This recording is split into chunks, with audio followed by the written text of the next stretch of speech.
Hey, everybody. Thanks for being here. We made it to episode 2. Yahoo!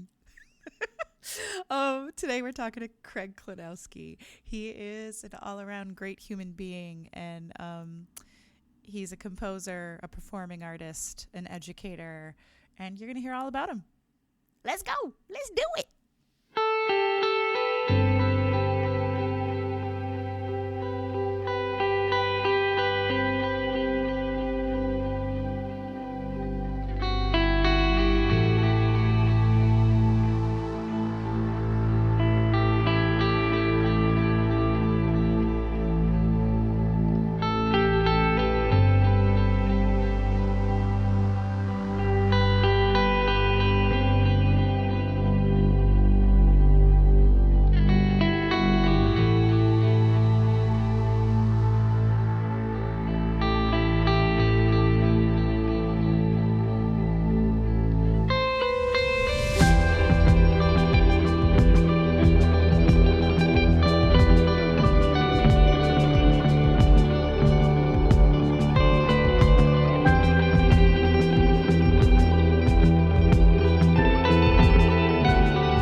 Hello, everybody, and welcome to the Identity Podcast. Today, I am sitting with Craig Klonowski. Hi, Craig. Hi, Kimmy. So, before we started the podcast, I asked Craig to share with me in his own words. I know people, send their bios or like what. I asked Craig to share in his own words, like how he would identify himself, how he would introduce himself. And so these are Craig's words that I'm about to read. Something stirs in the darkest hours when the world is silent and thoughts run deep. Craig Klonowski's debut album, Comeback Year, takes shape in these quiet moments. It's more than just music. It's a journey through the shadows, tracing the path from loss and heartbreak to hope and renewal. Acoustic folk melodies, piano, and cello set the scene, guiding you through down tempo ballads and more upbeat songs capturing the full spectrum of life's experiences. Craig, you are your music. I am. Oh, Hi. Yeah. hi. Of course, I need to, before we even dive in, I need to tell the folks some of the things that you have done in your life. Because you've done a lot of things, and because this is a podcast about identity, we are our experiences, and we're going to talk about that. But I wanted to kind of give them a summary, a review. If that is that cool with you? Absolutely. Yeah. I mean, my music is kind of a summary of all of that, all those crazy things and adventures I've been on. Absolutely. Legit. Okay. So, Craig Klonowski is a multi talented musician, composer, arranger, educator, and recording artist with over 20 years of experience in the music industry. His career reflects a commitment to excellence, community engagement, and the transformative power of music. His versatile artistry spans classical, folk, musical theater, film scoring, and education. He's a seasoned double bassist and has performed with prestigious ensembles, including the principal double bass for the United Nations Symphony Orchestra. I might pronounce this wrong. Camerata, New York, Mm-hmm. and the Galactica String Quintet, which he founded as a composer, arranger, and performer. He's also collaborated in theatrical productions, such as Still Within the Sound of My Voice, the songs of Linda Ronstadt, earning a Bistro Award, and Urinetown. He's a composer and arranger. He has scored award winning films, including When the World Goes Dark, which received a College Emmy Humanitarian Award, and choices featured in numerous film festivals. His arranging work has been performed by ensembles like the United Nations Chamber Music Society and various New York orchestras. He's a tenured music teacher in New York City's public schools, and he has built programs that integrate strings, theory, and composition, reaching students from underserved communities. And this past year in 2024, Craig released Comeback Year, his debut single, followed by Milestones, Back Home, One Last Night, and heard of it. His music blends folk influences with themes of resilience, renewal, and connection. This release builds on his passion for storytelling, complementing his extensive background in live performance and composition. Look at what you do, dude. It's so weird to hear it all back. Uh-huh. That's why I wanted to read it because I was like, we don't actually like take in like all of the things that we've done. You have done so much stuff. Lots of stuff and Yeah, things. and stuff and things. I when you sent me your list of all the things you had accomplished, I kind of categorized them into four separate like clusters Hmm. of you. I composer, educator, performer, and performing artist. Mm. Does that feel like it encompasses all? What am I missing? Yeah, absolutely. I mean that's pretty much those are the four main elements, right? By your I mean, powers combined. yeah, Absolutely. plus dog owner. Dog owner. I really love plants and trees. I I didn't make and I play around with bonsai trees in my free time. I didn't know Um, this. yeah, these are other little tidbits, my little secrets. I love it. Yeah, and I explored acting for a hot minute. Um, Yes. that's another, but and it's sort of funny. I think we've talked about this in the past, but there's a little bit of acting and theater in everything that we do. If you want Yes. to do well, that's one of the ways we reach people. Right. So I've found that I can get that satisfaction through all my other elements still. I love it. Yes. Oh. Accurate. That's accurate. Yes. So, of all the things that I read, whether it was your words that I asked you to share or like your bio, what do you claim like today? This we're taping this on a Sunday. Hmm. This this Sunday, what are you claiming as like what's leading the way? What part of you is leading the way today? It's oh God, that's so hard because it does. I mean, I'm glad you asked the question that way because it does change from day to day. Yeah. And like, I'm right now, I'm like a performer educator.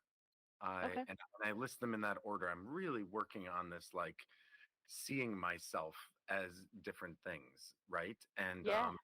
I don't know, the educator of it. I've gotten so good at it, and I know that I can reach people. It's pretty cool, and that's something that I feel like a skill that I have that I give to other people, right?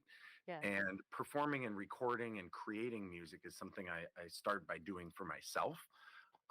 And so it's kind of a yin and a yang, and I try to balance out what I create, what do I learn from it, and how do I give that to other people.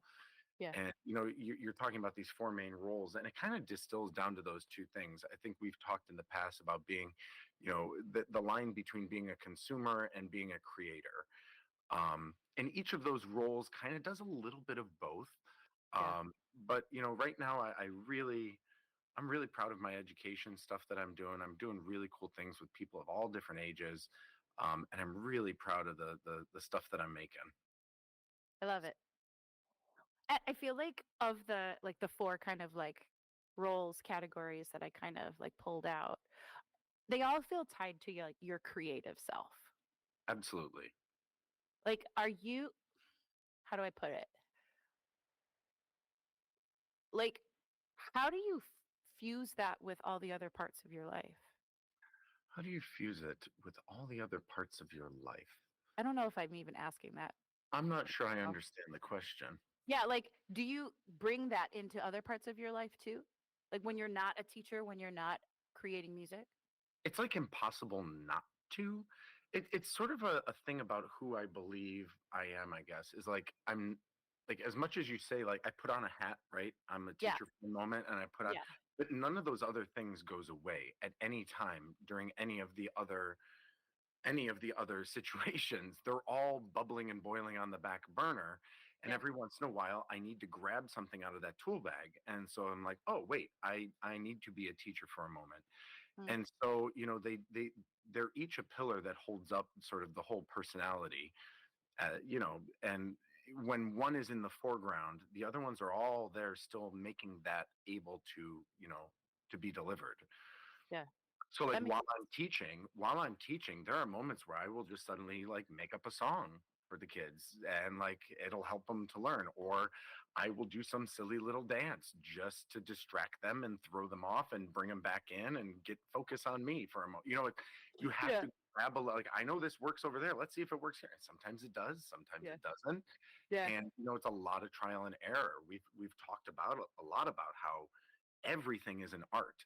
So if you can pull from more different kinds of art and think about how that, you know, relates to what you're doing, boy, you've got the best toolkit in the world. Heck yeah. Yes. Yes. Um, I love it. Well, okay. I feel like it in what you had said, you said like you have a passion for storytelling and that complements. So I feel like we're kind of like telling a story of Craig through all of these different roles that you play. Mm-hmm. So like if we're going to tell the story, what's our first chapter? Where do we go? Composer, educator, performer, performing artist. Do we start with where you're feeling you are today? Um, I don't know. I mean, like I'm sort of a literalist with these things. Like I'm picturing myself at 5 years old swinging my feet on a piano bench. You know, I'm the one Yes. who's dragging mom to get me to go to the piano lesson. Yeah, Were you the kid that like was forced to go to piano lessons and hated it? nope. No. I was asked. That's what I'm saying. I mean, I was like, "Mom, it's time to go. Come on, we're gonna be late. Get in the car." And I just she didn't have to ask me to practice. I loved it up until there was one thing that happened. So I started when I was about 5, and around 12 or 13, I had been enrolled. I started taking bass at Cleveland Institute of Music, like pre-college, Yeah. and I loved it. My twin sister, was playing violin, and she encouraged me to join the orchestra. Yeah. Um, I was supposed to play the cello. They ran out of cellos, and they said, "We'll give you a bass." And I don't know, 30 some years later, I'm still playing the bass. I got I my love own it. cello. But the point is, what happened is my parents said, why don't you go to the next step and take piano at Cleveland Institute as well? And I got this really intense guy. I won't say his name, but like, I'm like, this isn't fun anymore. And I kind of fell out of love with the piano. I focused on the bass and I didn't come back to it until I was in college. Oh, that's so valid when you have that teacher that's so like disciplined and like authoritative in your lessons and suddenly it loses like the buoyancy of the art. It's such an important thing for us, I think, is it not just experiencing like who you want to be as a teacher. For me, this there's this component to it. It's a lot of who you don't want to be. We go through all these experiences. I know you have. I've shared some of mine where like you've had some traumatic arts experiences. Yes, I And it's have. like I can even see them creeping out in my teaching sometime. I'm like, I don't want to be that person. I'm not going to do that to these. No. My first teacher, Miss Haynes, I think she's still around. She lives in Brecksville. Ah, lovely, lovely lady. But I had a book of TV themes. Like I learned the Oscar Mayer hot dog song. And like she asked, what do you want to play? And so I brought in a whole book and I learned nothing but Phantom of the Opera. And I went to this new guy and we spent like 2 months doing like scales. And I'm like, The yeah, technique. I get now as a teacher, like that's important. Yes. But if you don't like it, like it's not kind of fun, especially for beginners. And I Yeah. find this true for adult beginners as much as a 5-year-old or a 60-year-old. If they're not having fun doing it, you are wasting your time. 100%. I think that's what makes it hard for adults to start something new, especially if it's something like learning an instrument or learning like a new creative outlet. Because we're adults, we've already mastered so many different things in our lives, like good enough to like live, right? So if we're going to add something to our life, we think we're going to have that same level of mastery that we did, like that we have now with everything else, but we've had like decades worth of practice doing those things. So then we pick up something we're not good at, we don't have a sense of mastery over, and we think like we generalize it. We go like, "Oh god, I suck." So it's got to have that like that little bit of play in it to be like, I'm doing this for the sake of doing it. And I think it also gives it a sense of ownership when when you're making music or you're making art that's satisfying to you. You're not doing it for like doing scales, for example. You're doing that because that's a tool to get to an abstract other thing you're going to do in the future. Yep. If you can play like the big note version of again, the Oscar Mayer Wiener song, you have made something now that is recognizable and you think is fun or cute, right? Yeah. And there's something really profound in the instant tangibility of the product Yeah. that, like, you're like, okay, I'm making something. Yeah. Especially with young people. I think older people we've talked about frustration tolerance, and that's a lot of what this is. You're frustrated you haven't made the thing you want to make yet. Yeah. Um, and I think adults have a little bit further vision in how to get there. But Yeah. I think it's equally, I mean, we all have that inner child that just says, I can't do this. I'm Mhm. I'm not a musician. Yeah. I'm a tax lawyer. I can't play the piano. Why not? Right. Well, I think it's like for adults especially, like we get so ingrained in a specific part of our identities. So like speaking from my own experience, right? So you knew me when I was in theater, and then I walked away from theater to go to grad school to become a drama therapist. And I had this fantasy like, oh, it's fine. I'll see like clients during the day and I'll do shows at night.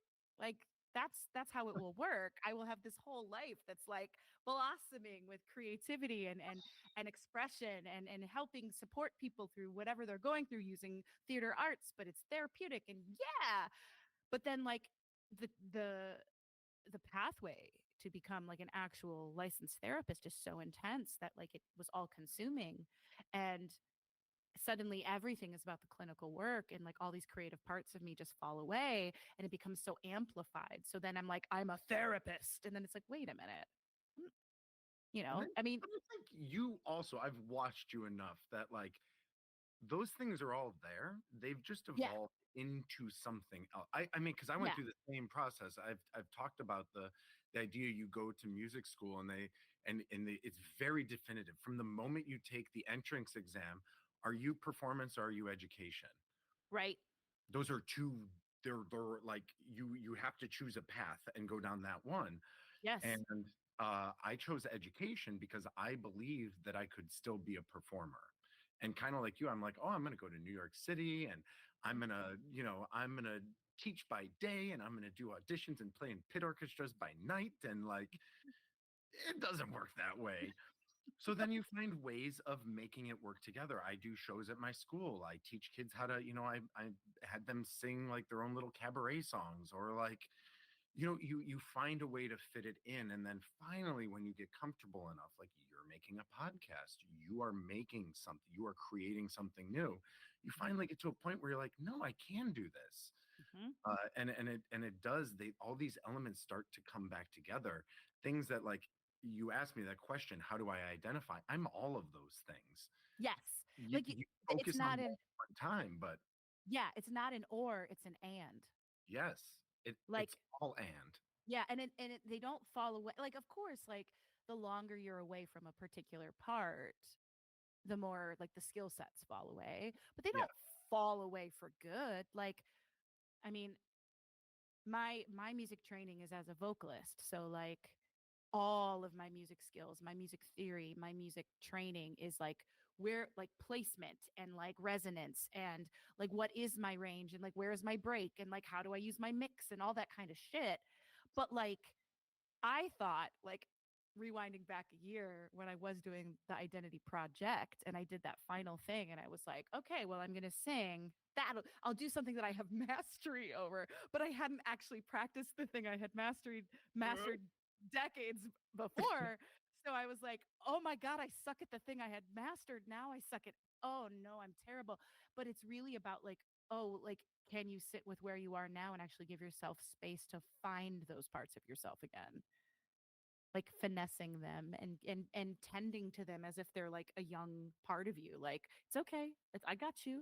It's totally that. It is what you just did. It is a little hug to the breast. Draw it nearer to your heart. Let it feel your breath, and like, it's hippy dippy, but it is totally that. 100%. And it is so difficult to find that kindness for yourself. That I struggle with this. Like, I mean, it's part of my upbringing and a bunch of other stuff, but like, just be like, hey, you made a thing. It doesn't matter what anyone else thinks. You did it. You made it. It's there. Yes. And I It's not think your choice whether they like it or not. That doesn't matter. it doesn't matter. It's literally that you made it. It's Yeah. it's doing it for the sake of doing it versus doing it for a product so that others will consume it. Yep. And if Absolutely. others consume it, great. That's great. But if they don't, you made a thing. Absolutely. And I think that we've touched on this in our past conversations, but there's this idea of when you are creating. If you're creating specifically, like I want people, this is going to get 400,000 streams in the first month, so I'm going to make money off of this. If you're creating with that intent, you're creating something totally different. It's like Yes. a different type of art, right? Yes. Yes. You're Yes. creating a consumable, you're creating a product. Right. Whereas if you're creating for yourself, I think that's closer to the concept of fine art as we would define it in like a intellectual sense. You're Right. designing it, you're creating it simply for the purpose of making something, right? Right. Which is And you what, say this is art because I said it's art. yes, which is how we define play. Like play Ah, is doing something for the sake of doing it. So like art is play, creativity is play. It's just how we choose to channel it, what medium, what. and I think when art is play, it it becomes something more. That's what when you see something that like moves you, like I saw Sunset Boulevard last night, the new production, and there's a when I was a I was a flight attendant for 3 years. Speaking of other identities and lives, Yes, I and remember that I was a chapter well. flight attendant trainer, and yeah, I had a whole nother while I was doing my master's degree. But I had a Scion XB in this car, the one that looked like a toaster, and the CD player in this car would eat CDs. And it first it ate Avita. Thank God it wasn't something I didn't like. And then it ate Sunset Boulevard. So I literally listened to this on repeat for like months. And I loved it. And I know every word of the show. And then I saw the last production where Glenn Close did a reprise of her first performance, and it was unbelievable. And then I saw it again last night, and I was just like blown away at the idea how this art can evolve. It was the same notes, it's the same words, Oh, but like when you go and you see, and it's something totally new, the value was added. But that happens from somebody sitting with it and playing with it and taking chances and being adventurous and not hmm. just doing what I know this worked in the past, so we're going to do that one again. Yes. Right? Somebody took a huge chance on this, and it is like, it's just the coolest thing I've seen in maybe ever. It's just a really cool idea. I don't know. Well, I But mean, that what that, play, yes, absolutely. what that makes me think of is like, what is the role of risk in art? I risk is quite possibly the most important part. And it's not just, it's like taking risk. It's so funny because the risks are so imaginary, most of them. Most of them, yeah, And because we don't what really know what's going to be. hmm and we see it even as a risk only because we are painting societal norms and expectations on what we're making. Yeah, The risk is usually purely emotional and social. With yeah, most art is, are they going to like it, are they going to not like it? And yeah. when we use that as a measuring stick for art, it's very, very dangerous because that wasn't what it that's like. Yeah, how heavy am I? You're 6 inches heavy. Like that doesn't make sense. It's the wrong unit of measurement, right? Right, Whether art is good or not. right, right. Oh, I have so much to say on that, and I'm just like, Which still goes back to the whole discussion of social media and like how toxic that is to the idea of art. okay, let's go there because we're here, Oh, and I don't want to. wait. Can I talk about another thing that came up? We were talking about the idea of long form versus short form. I don't know if you Oh want to yeah, go there and like, we can. I was yes. sorry, you go Let's. your direction. Just when we get there, remind me to Okay. tell you about the idea of Friends, the TV show. Okay, so let's channel this because I think we have I have so many things I want to ask you on some of the things. Okay, so if I were to you said today you were feeling your educator self and your performer self. Hmm. Let's talk about educator self for a second. Let's for a little bit. Um like because it's tied to what you're bringing into the conversation about social media. Mm, Um, one of the things you've said to me in previous conversations that sticks in my head because like we both work with kids in some capacity. Um, I see the impact of social media on kids' mental health and well being and my own.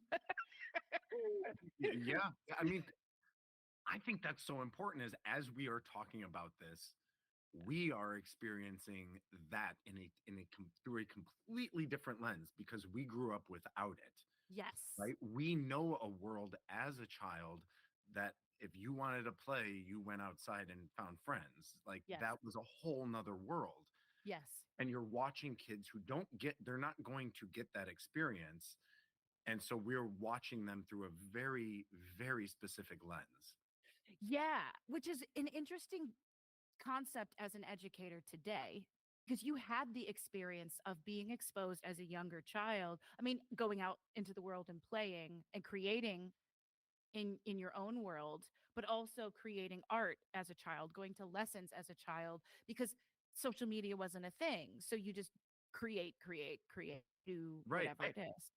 I'm in this like 5 year window, I think. So I'm technically a millennial. I was born in 1982, and I think it's the first year they classify as millennials between Gen X.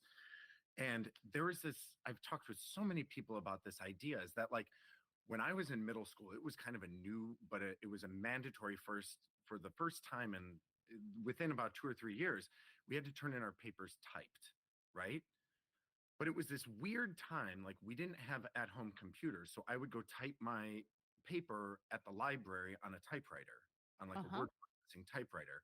But Yeah. that was like in middle school, and by the time I was in high school, later in high school, we had a home computer, right? So I'm on this weird plane where like the first half of my life was analog, and the Yeah. second half of my life turned digital. And Yeah. it's such an odd thing. I have such a deep, deep respect for analog work. I think Yes. that I, I I've been thinking so much about this in what you're talking about in education is that I feel like there's this skip that we skip the analog and go right to the digital, and people don't understand what certain things even mean. Like in a digital audio workspace, if Mm. you add reverb, right? Yeah. Kids now know this word is reverb and it sounds like an echo, but they don't really understand what depth is or width or what the wetter or the drier sounds of it. And those are real things that you would experience in the analog process of experiencing different spaces or changing, you know, and so there's this disconnect between what the digital words mean, what the software is telling you, and the understanding of what that means in function if you were to try to create those sounds or those things in real life. Oh my God. And so Yes. and it's weird to be, and I think you and our generation is in this space where we understand the analog side of how, because the digital is all a representation of the analog world, right? Right. Right. And we understand that, but there is a dwindling capacity for teachers and professors and such to have experienced and grown up learning how to type on a typewriter before a computer or play a Mhm. violin before you could just do it on your phone, Yep. or, you wanted to create, I don't know, some artwork. Now you can do it fairly easy or edit video or make a podcast. I mean, these things are much more accessible now in a Yep. way they never used to be, but we have this advantage of having gotten to do those things by But hand. tangibly, yeah. And there's something, yeah, I didn't, oh man, yes, yes, yes. Because like I I forget that like the younger generations of folks won't understand the concept of the words behind the things that are on their like software programs, that Yeah, they were absolutely. representational of what was, which totally makes me think about like drama therapy and like the concepts within drama therapy. And I'm not going to go down that path, but just to say like, oh, I'm so fascinated by like the interpersonal exchange in person encounter. And I've been trying to write about like online encounter and what's Mm. different about online encounter versus in-person encounter and where we kind of like miss or what gets like represented but is not like what you're saying with technology. Mhm. And I'm like, oh my God, it's true there too. It's true everywhere. Yeah, and I think there is some there's some loss, right? Yeah. Yep. And we used to talk, I mean, a literal sense. I mean, like a great example is like if you listen to a vinyl album Yeah. and you listen to the same exact thing as an MP3, Yeah. whether you know it or not, you're actually hearing less of the original thing. Because Mm, in order to convert it to digital, they have to drop certain information out. And even within that world, like if you listen to MP3 versus a wave file has more information in it than an MP3. And so what we're getting are these sort of like distillations of whatever the original real world thing was. yeah. And the new ones, if you don't understand what you're losing or you don't understand that it's gone, you just think this new thing is how it always was. Yep. And there is a loss of the understanding, like you were saying, of where these concepts come from. Where do these sounds, these words, the meaning behind what you're making was all grounded in very concrete, tangible reality before it was on your phone. Yep. Oh my And it's God. not Yes. that you need to know how to do those things. I think that there's just a need to understand where it comes from. Right. Right. Yes. So like you're in a classroom with a bunch of kids every day. So something folks should know about like who you are as an educator. Hmm. Um, you work at the only school with a performing arts program in Lower Manhattan. I'm in geographic district 2, which runs from like Chinatown all the way up to Midtown. So not only do we have a wild population, Yeah. so we have kids like immigrants who don't speak English from Chinatown all the way up to like finance and diplomat children in the 50s. And then within the last 2 years, I mean, we had an influx. Our school has about 1,200 kids. And of those, about 200 in the last year are immigrants that just got thrown on a bus and sent here. Right, that's our population is about as broad as I've seen in a school district. One of the only schools in the district that has, and I'm speaking specifically of the fine arts. We have a drama program. We have, Mhm. I teach strings, and there's a counterpart that teaches band and all the wind instruments. Okay. Between us, we have about 500 kids in instrumental, hands-on music. We have a visual arts program, and we also have a ceramics program. So we have like a kiln. There's one teacher that just teaches ceramics all day. It's like the unicorn of unicorns.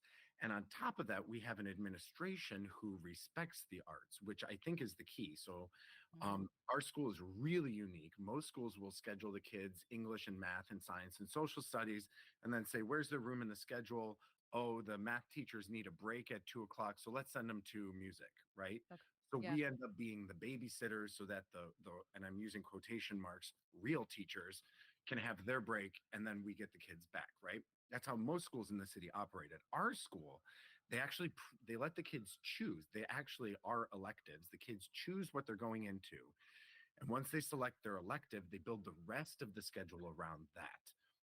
And it works. I don't know why other schools haven't done this because there's Mm, still room in the schedule for everyone. mhm. And so, in that sense, our school where I teach, we're really lucky to have administrators that listen to us and say, hey, this is the most effective way to do this. And this is why it matters. We're the ones who are putting, music is language, it's math, it's discipline, it's all of these things. So, if you respect us and what we're doing, we can make the other subjects shine. Yeah. You have to, and it takes a lot of infrastructure. You got to have a building that's willing to do that. You got to invest in the instruments and the materials and the clay and the kiln and the time. And then you have to say, yeah, go do your thing. We're not going to tell you how to teach music, Right. right? Right. You, So like because of like the program, like what we were just talking about, like the fact that the analog versus digital world, and what you're teaching students is like the analog instruments. this is as like analog as it gets. I'm giving them a, original model violin. It's based on the Stradivarius. You teach them how to take care of it. You teach them how to tune it. You teach them how to like all the physicality of like, you press harder, it's going to be louder. You move the bow faster, it's going to, be louder. I keep going with louder. I don't know why. You really better get Oh, loud. that's actually, this is a funny thing that just popped into my mind saying that is the number one thing I struggle with is getting kids to play loudly. Huh. I'm sure you've done this with voice and stuff, but like a kid will play something totally, I'm like, okay, now can I hear it? Can you like, Yeah. there is this fear in them of like expression, even using Uh, an instrument. There's like the, even in a group setting, right? yeah. They're fearful of creating too much sound. It's a number. It might also be cultural and part of certain populations I have, but it's a fascinating element. And I think I've talked to you a little about like just with social media. We had a wonderful thing happen. You've been to a couple concerts in the last year, I think, I have um, maybe one or two. maybe one or two. But last year or the year before, our school adopted Yonder pouches, Oh and God. it was transformational because I didn't know schools did that. it is, oh my god, the kids already know how to open them and get there, but like it almost eliminated the problem of the phone and the social media during school time. It doesn't eliminate it everywhere else, but at least there's some moment. So now I have kids in my room who are there, and the most interesting thing they can do with their time is pick up an instrument, not the phone, right? Yeah. So for those of the folks who don't know what Yonder is this company essentially that they're these little pouches, and I've gone to concerts not recently and likely will go to some in the future that use them, but Madonna used them before the pandemic. So like there's folks that have these pouches, and you put your phone in them, and then they give you a little like valet check, essentially that valet check, yeah, like valet ticket. Ours, they close with a magnet and you can't Yeah, open it until you can't get open it. permission and somebody does it for you. Yeah. Exactly. And so then, for concerts, at the end of the concert, you go up to one of the representatives. They're able to like unmagnetize it. You can get your phone out, and then you get your phone back. So for the fact that schools are using these, because you've said to me in the past, like you feel like I've written it down. You feel like at times being an educator is fighting technology. It's a fight between you and technology to get the attention of the student. It's such a funny fight too, because like I mean, like the perfect example is like Chat GPT. Oh, And there are these, it's like the Jets and the Sharks where somebody's over here, no, you can't use it. And I'm over here going, yeah, you can, but only if you do this with it, right? right. And because to me, I view it as like almost like a calculator for words, right? Ah, yeah. You can get, if you know how to use it, if you just put it in and say, hey, give me my homework back, that's one thing. But Yeah. if you use it to generate ideas and try to find the right words and then use them in your own voice, that's a different way of using it. And we've talked about this a lot. And that's the battle I feel there is with technology. It's not just like, here's technology, go use it. It's No. what are we doing with it? Yeah. Does it have real purpose or is it just a toy? Right. Is this something we're using to literally cheat and not, and we're cheating ourselves out of the experience of struggling with it? There it comes again, right? Struggling with how to make this thing. Yeah. I appreciate Chat GPT because I have written a lot. Mm. I've written and written. I have written tens of thousands of pages of words, right? And so again, it kind of goes back to I understand the analog side and I appreciate how this is a tool, not a solution, but a tool to help Oh, writers, right? right. Or to help an artist. I don't, AI generated things are not human generated. So it changes what the artwork is in the end. Right. But there's Right. this constant battle with technology in that sense of how it's being used. Yeah. But then there's also the battle of like, put your phone away. We're trying to have class. This is an orchestra. You can't be texting right now. Like Right. that luckily is gone, but we still get like there's certain days if the day after the concert, all the kids in my room get to have a laptop, we watch the video and they get Mhm. some chill time. And I've talked to you about this concept too, which is fascinating, is how it's sort of you watch the kids get sorted very quickly. The sorting hat comes out into creators and consumers. This Mm. idea, like you see certain kids sit down and they want to like, oh, can I open GarageBand? Is it okay if I make like, can I record myself? Everyone be quiet. I'm recording something. And like the other half of the class is there just watching TikTok with oatmeal coming out of their ears. So it's just a fascinating, Oatmeal. Yeah. No, I he wouldn't eat know. you're right. I He know. would not I be know. eating oatmeal. It'd probably be like Pockies. That would be what it is. Absolutely. Pockies and a Coke.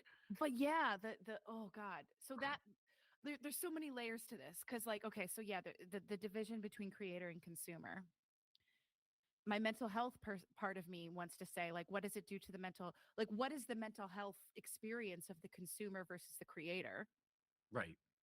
That's one piece of it. The other piece of it makes me go like, "Oh gosh. Okay, so we're also talking about like how you are like the analog versus digital experience Hmm. and like what you're teaching is the most analog of analog, right? Because it's Hmm. strings, it's like creation of music, learning new things like that, and all of this it keeps coming back to like frustration tolerance, right? Like so if we use Hmm. AI, like how are we using it as a tool versus like a crutch? Yes. Um, Absolutely. and so if like AI is the creation, it is the source of the creation, then where's the humanity go? And Hmm. then also like the analog experience of humanity, where does it go? Hmm. Um, but that also makes me think about God. This I'm firing so many the synapses. They be a fire, and but like it makes me think about like the analog experience of taking in art, and we've talked about like the long form Mm. art versus social media. Yeah. Tell the folks about your thoughts because I when you talk about this stuff, I'm like, oh my god. So again, I mean, it kind of comes back to what we were talking about just a few minutes ago. This idea of you and I were brought up in if you wanted to listen to a song, you bought the album, you bought the CD, you bought the cassette tape, right? And Yeah, you didn't yeah, just get that song, but you would end up experiencing it as a part of a oh, larger piece, yeah, which was designed by an artist or a studio or whatever, but it was part of a bigger thing. yeah, Pretty much everything we consumed artistically was like that. Even a comic strip. I was obsessed with Calvin and Hobbes. But you could go to the library and check out, there was a whole shelf of these books, and it was part of a bigger scale of things. And I had an interesting conversation with my husband about this. But what I've noticed is that the consumption, in large part, has been shrinking into like smaller and smaller tidbits. And I was expressing that one of my concerns is that the smaller bits aren't necessarily a distillation of the quality of a larger work, but that they're just these snippets, and kids are gaining a very different concept of what dancing or what is a dance, what is a work of art. And I'm not saying that these things are not. right. They're just a very limited view of what they are.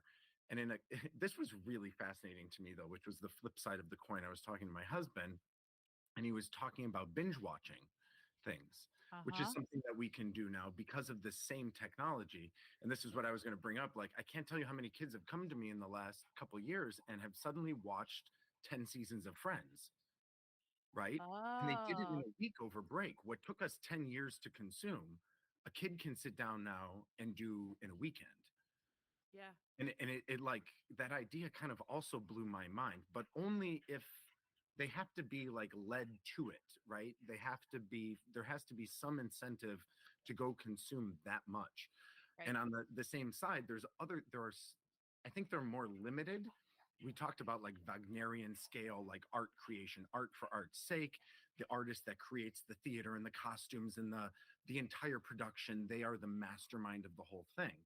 And while Yeah, that doesn't necessarily exist in as great frequency as it might have in the past, there are these things like like Harry Potter or the Lord of the Rings or the Marvel universe, where there are these huge scale, concepts with, or even like that, multiverses that kids can somehow wrap their minds around. yeah. But again, I'm gonna like really press as a asterisk on that is we're talking about consumption.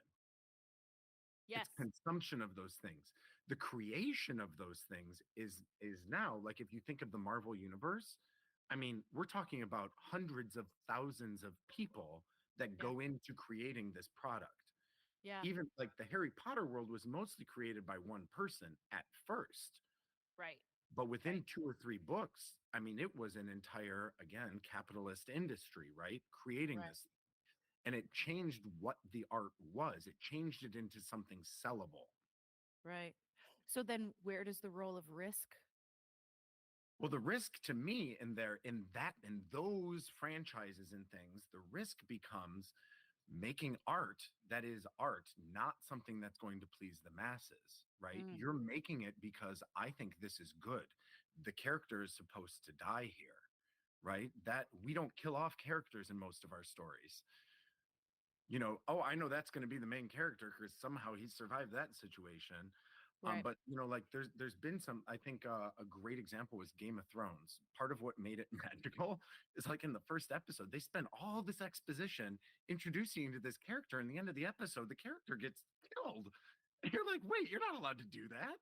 Wait, do No, it that's again. not how we write things. What are Yeah, you doing? But that's the risk. It's saying like this trope of how we tell stories doesn't have to be the only way to tell them. right. Yes. And so like I think there is this sort of I would call it almost a counterculture Mm, towards the analog again.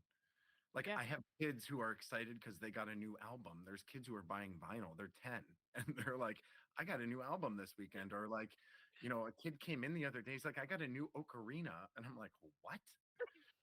And he was like, "Oh, I learned about it because in Zelda you have to get an ocarina as a." And I'm like, "Okay, well, play me a song." And the kid like played a song on it. I'm like, "Okay, what a twisted way now. You got a video game taught you about a old ancient southwestern instrument that you now brought to school to show me." Again, Wow. there's so many ways this goes. Right. Oh, dude, that's fascinating to me. Um, okay, let's talk a little bit about you as performer. Okay. I mean, like, and I think honestly, composer arranger is a separate identity than performer, but sometimes do they combine? They do. Well, that's a whole nother can of worms, weasels, can of weasels. I'm gonna clean that. Oh, I'm stealing it. go Open for a it. new can of Go weasel. for it. No, like there's one place that I think of those two things intersecting, and that is Yeah. improvisation, where Oh, you yes. are you are a composer and a performer in the same moment. And I bring this up because it is the it is about the scariest thing to me as an artist is when someone's like, "Oh, just make something up for me." I was not really taught how to do this, not in public school, not in my bachelor's program, and not in my master's program. It's Hmm. technically a part of something they're supposed to teach us, but it's something that I've had to teach myself. Mm. And in that sense, I do feel that composer, arranger, and performer do come together. If you've watched any of my like Instagram reels where I like do covers of songs, that's a spot I've been, and it's kind of a place where teaching even comes in because I never learned how to read chord symbols. I only learned how to read individual written notation, right? Yeah. Yeah. I understood what chords were. I understood how they worked. I took theory. I even taught theory for a while, but I never sat down and just played chords. And so a lot of that project for me, I didn't give it a title or anything, but it was my little experiment with myself was to how do I learn to play chords and sing along with it. And when you're doing so I was doing three things. I was teaching myself how to do that. Yeah. What's the difference between a major and a minor? Do I want to play it inverted? Do I want to play it, in this register down here? Is it one voice? Is it two voice? What rhythm am I using? And in that sense, I'm improvising in the Okay. moment, Yeah. but then I'm also performing this for other Right. people. And actually, I want to throw one other element in there. The reason I started doing this, I was watching, we were watching a series, The Last of Us. Oh, yeah. And we got to the third episode, and I don't know. So this is a weird place in where binge watching led to me doing all this. And in the third episode, we never watched past it because I thought it was one of the most perfect episodes of television. There's this whole side story they take where Nick Offerman has this romantic relationship with another man, and they live in this abandoned town together. Like, and in the episode, they go through their entire life, and at the end of it, he sings "A Long, Long Time" by Linda Ronstadt at a piano, and it's beautifully, beautifully imperfect. It's just you can tell they just recorded him sitting at a piano singing this, and it's like almost unedited. And there was something in that moment watching. I was like, I think I can do that. And it's, if you go back and look, it's actually the first one that I posted. I did my interpretation. I imitated Nick Offerman doing this thing. And it, I was Yes. like, I want to try another and another. But what it did is that, this consumption of all this media Yep. kind of said to me, I can do that. I want to try that again. Hmm. And so it led to me kind of combining these things, education and improvisation and performing, which led to me posting all this stuff online, which led to our conversation about it was weird. What I was doing is I was sitting I had my piano and I put my phone there and I would play it and then I would do it again and I would do it again and I could go through it. I would have 50 takes, right? Oh yeah, for sure. Happy with it. And so it became what we talked about, this thing like, who am I performing for? And I was just performing this, literally this black box, right? Not No any, and I people. was Yeah. performing for an imaginary audience that hadn't even seen it yet. Yep. And that was really dangerous for me, actually, at first, because I really got in my head and I was really, I mean, these toxic cycles of thinking, you're like, and it's combined with that conservatory experience where nothing you do is ever good enough, right? There, Hmm. it doesn't matter how good you play. For anyone that doesn't know, if you go to music Hmm. school, Yep. just be ready. I think I compare it to the movie Whiplash. Like, that's just one professor, and the rest of them are doing the same thing to you. It's a Yeah. very difficult, and it leads you to be incredibly self-critical. Oh, for sure. Like I just remember, like a few weeks ago, I was talking to my dad about this, about how he would come see me in shows, and he would be like, he and my mom would be like, "Oh my god, like what? Wow! Every show we see, it gets better and better and better." And my first response to him was always, "Oh God, like I did this wrong. This was the worst it ever sounded. I couldn't have fucked up that scene more." And Yep. it was so hard to talk to you after your shows because you couldn't sit in someone saying what you did up there moved me. I still struggle with this. Like, it's I would say one of my more toxic personality traits is I someone says, "Oh, that was fantastic," and my like the first thing is like, "No, it wasn't." Like, you don't know anything then. Like, you, Yeah. So, it's a cruel, cruel thing that we do to artists when we make them. right. So, I mean, there's a whole topic of like the systemic stuff that I'm going to just like kind of acknowledge and know. Like, there's these big Absolutely. systemic things that we could talk about, but I want to stay true to Craig as a human in the world. Um, but specifically about like Craig as the performer, what is the role of your inner critic in creation and performance? Like, how loud does it get? And is it motivational or is it is it WWE SmackDown? It's so funny because it really depends on what it is. Okay. Like, when I play with the UN Symphony, I don't like, it's almost like I feel like I'm there as a gift to me. I am Mm, just absorbing. I know how to do it well enough, right? I have enough confidence. Even when I make a mistake, I'm like, I know that wasn't that bad. It's fine. Nobody noticed, or that was a wrong bow direction or a wrong note or whatever. mhm. And I am able to just be present and enjoy like, if you see me perform with that, I'm like, I enjoy every minute of it, and I am there, like, in myself in the moment. Yeah. You mentioned that Linda Ronstadt show I did. Yeah. This was for someone who had already written the show and they had already produced it somewhere else. There was a guy who was producing it who was a producer from Sesame Street. Like, and I get in my head like, oh, these people are watching. I got to get this right, because if I get this right, then maybe I'll get another opportunity. And you remove yourself from the actual making of the thing. So Yeah. for me, it depends on like who's there, who's seeing it, and it has gotten better over time. Mm. But like those, again, those little weasels all like, they all come in and they like, hey, what about that one? They're Yeah. watching too.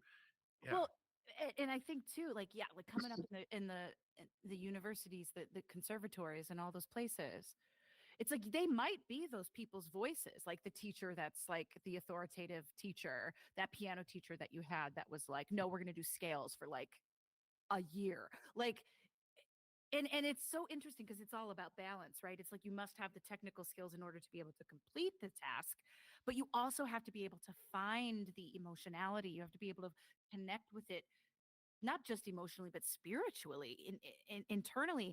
But then also, like, all of those voices, all of those experiences become internal messages that you carry about who you are as a performer, as what you're capable of. Like, they become the like self-limiting beliefs.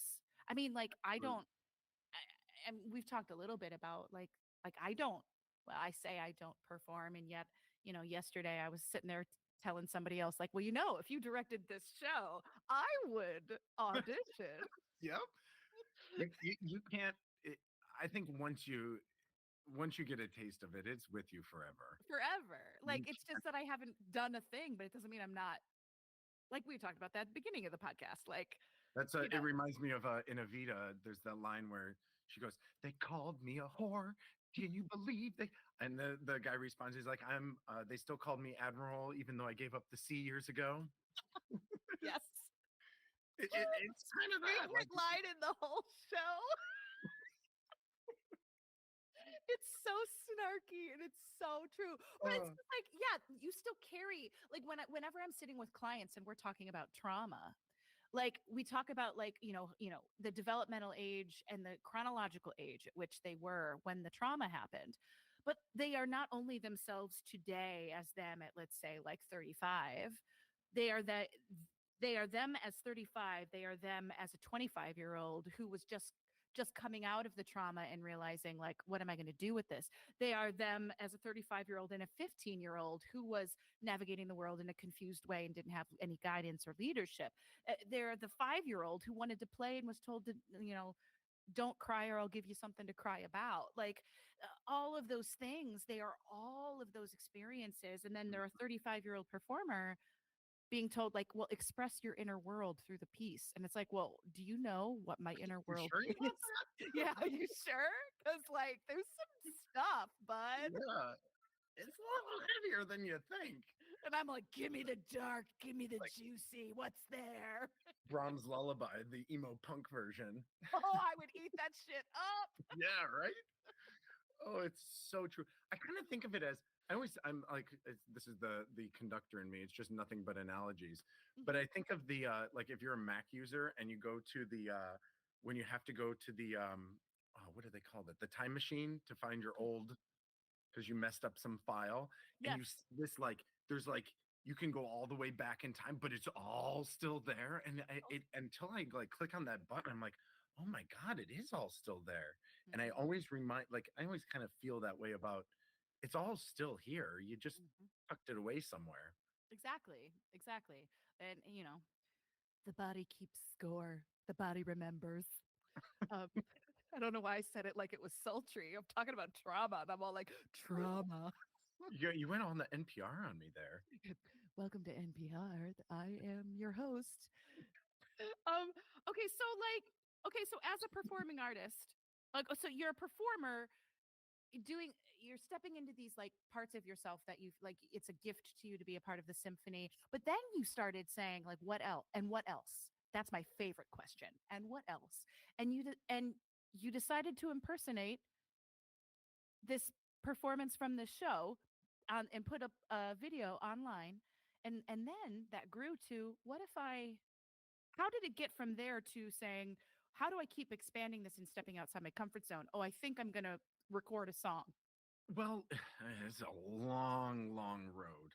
Okay. I've mentioned before, like I had a favorite book when I was a kid. I actually should get the book out. I have it in the closet, but I Oh, still have the original.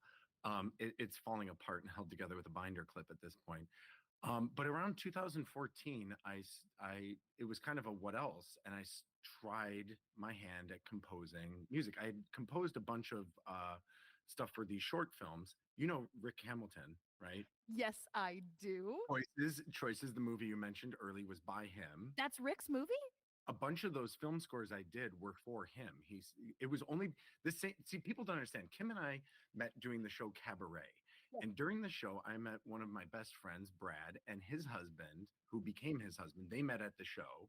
Mhm. And then I met this woman who was playing like a Nazi piano player. She offered me my assistantship at Cleveland State, which got me my bachelor's degree. I'm now having this conversation with you. Rick Mhm. Hamilton contacted me a few weeks later and asked if I would score some films for him. Like, it is astonishing what saying yes to One this, show. which I Yeah. wasn't going to do. I was living in Columbus and my dad sent me a clipping in the mail from like snipped out of the classifieds from the plain dealer, and it was like and I was driving back and forth I should not have done this show, but I said yes and I did it, and it was like the transformative moment that led to Yeah. me being, because I went and worked at Cleveland State. I met a pilot that got me a flight attendant job, and if I didn't have that job, I wouldn't have been able to come to New York and have the interview. And it's just insanity, right? Yeah. It's the um, door that opened the doors. there's so many other layers to that story, but that's a whole nother series. Noted. And I forgot the question that we were going for. I was talking about the journey from performer to performing Oh, artist right. to writing your own So music. what ended up happening is I tried my hand. I had done these short films. I had a friend that asked me to do the one that won the Emmy. That was the college Emmy. We were friends we played football together in high school, and he went into animation at the Cleveland Institute of Art. I think he's the head of animation there now. Snap. Yeah. And then I was kind of like, well, let me try to make something of my own. And I'm talking decades, I had had this idea of turning this book into a musical. I just think it's the most perfect story that anyone can relate to. It's a hero's journey. And I started writing, and the music was just garbage. I go back, I saved it, and I go back and listen, and it's bad. And so I did it again and it was a little better. And then I did it again and it was a little better. And then I showed it to someone and let them listen to it. And then I took the feedback and I got a little bit. And it was, I mean, at least a decade and a half of late nights and just playing around with sounds and kind of Mm. having fun with it. And then it slowly grew. The pandemic came and I had a lot of free time. Mm. And I ended up writing a full length musical of it. I adapted the entire book into a musical. I soon found out that you can't just do that and give it you can do it for yourself, but you can't just do it and give it to people. So I have this musical, just sitting in a hard drive somewhere, waiting for the moment. And I got really depressed when all that happened at the end. I'd put, a decade of work into making this happen. I learned how I taught myself, again, that intersection between composer and performer. I Yeah. taught myself how to use the audio workspace and make MIDI sounds and record myself and get a microphone and use auto tune and like, so I was performing all the voices. I was writing all the music. It's one of the, again, Like Wagner. Jason Segel and Forgetting Sarah Marshall with his like are you familiar with that movie? I'm not, no. Oh, I love it. I love Jason Segel. I think he's brilliant. But like he writes a musical about Dracula, and Okay. like he's going through this like huge heartbreak, and he sits in his house and writes. He's a composer, and he writes like jingles and background music for shows and stuff. I have seen this.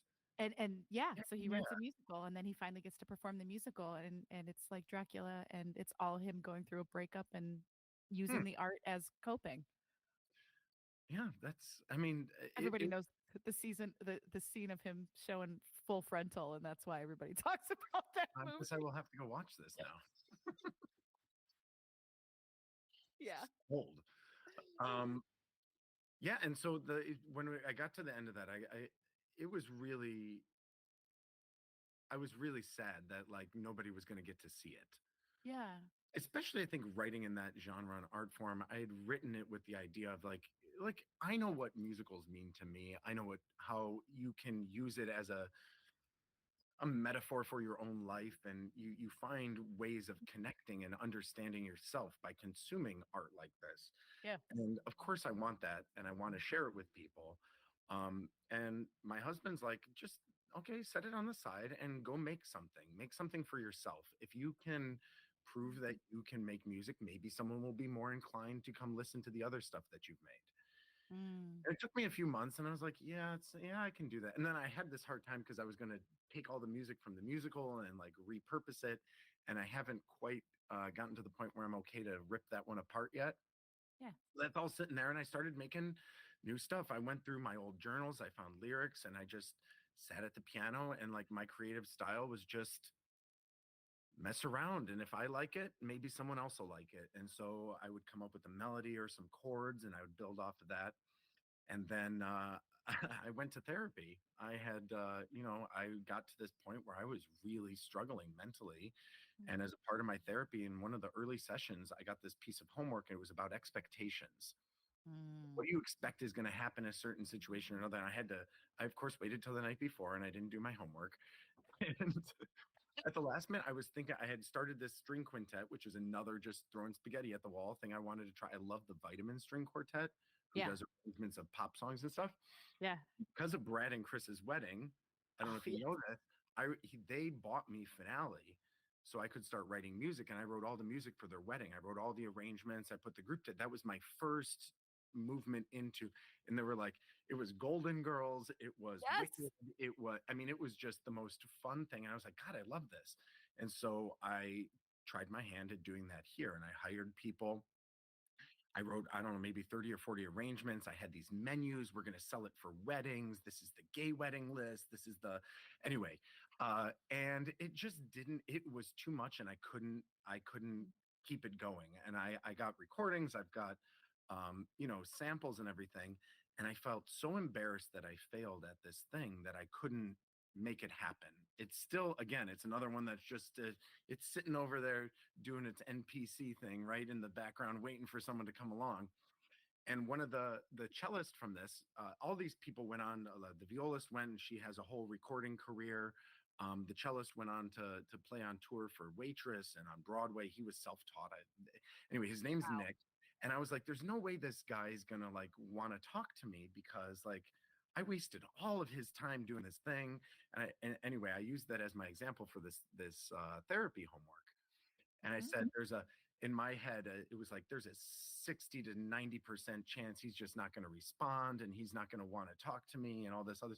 And I sent him a message, and his first thing was like, oh my God, this is awesome. I had such a great time when we were in that ensemble together. And I think you're such a great musician. And like all those doubts, just like they were all made up. And he's my producer. I thought it was going to be a 4 or 5 tracks he was going to help me make, and I've got a 12-track album. I just finished the last one a couple weeks ago. Holy crap. And so it was this, it's like these teeny baby steps. I mean, it's from me living in misery in Columbus, Ohio. My dad sent me a newspaper clipping, right? Mhm. Mhm. You you got to meet people. It's Yeah. improv in the sense that you have to say yes. And Yes. Yes. And like you said, and what else? and Okay, what that else? didn't work. Let's try something else. That didn't quite work yet. Let's try something else. And not being scared to go back and say, okay, that didn't work, but maybe there's something else there that I haven't explored yet. Yeah. And I mean, there's like all kinds of hidden treasures in these things. I mean, yeah, and it's like when you said like I'm not ready to like take apart my musical yet, and I'm just like, well, maybe you don't even have to Frankenstein it. It evolves. Like Yeah. it exists, and some theme from that appears in something else later, or it influences you and gives you different skill sets or confidence enough to try the next thing that you did. There's also this very real thing for artists, which is like I was saying, like the first couple drafts were awful. And it's like Mm-hmm. I've heard other artists say this, like if you're going back and listening to your earlier stuff and it doesn't embarrass you, or you're not like, boy, I could have done that, then you're not growing. So I a Yes. lot of this stuff I use also, I go back and listen to my stuff all the time. Mm. I have to do it for myself to remind me that I am moving forward, that it is Yeah. getting better, and so sometimes, like, I think in a way, like what we were talking about earlier, is you do create these things for yourself. You're creating your own history of yourself as an artist. Maybe nobody will ever see some of it, but Right. you have to do these things. We've talked a lot about it. You have to get it wrong a whole lot of times. Art is failure.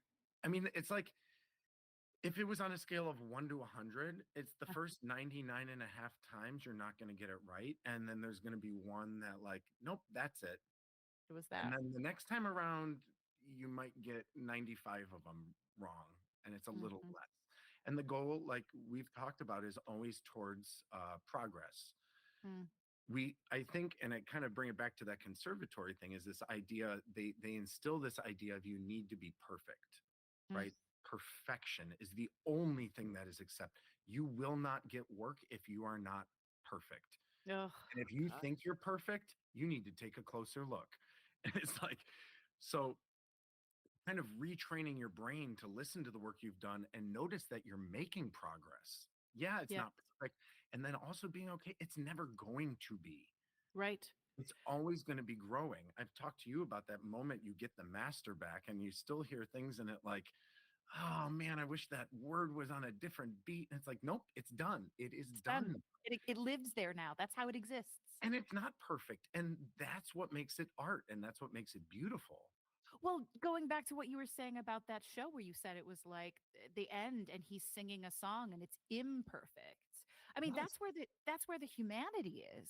Like there was a certain time in Broadway, I want to say like the 70s and into the 80s where like they weren't hiring like all the singers who were like the clearest cleanest voices and that was what the leading decision maker was to cast that person. They were hiring the people that were like I energetically or like energetically and however they wanted that character to be and how they expressed it. So like nowadays you go and it's just like I met with somebody this week who directs a lot and they said you know I want a lot of I want a lot of good singers like in what I'm doing. It's like, yeah, you can have great singers, but if it's perfect all the time, like you were so moved by that show and the music at the end of the show because it was imperfect because of the that's where the humanity lives. It's like there's that what is that the Japanese practice of like the broken cups The where they broken put gold. bowls with the gold. Yeah, I don't it's know what like it's called, but I know what you mean. It is that.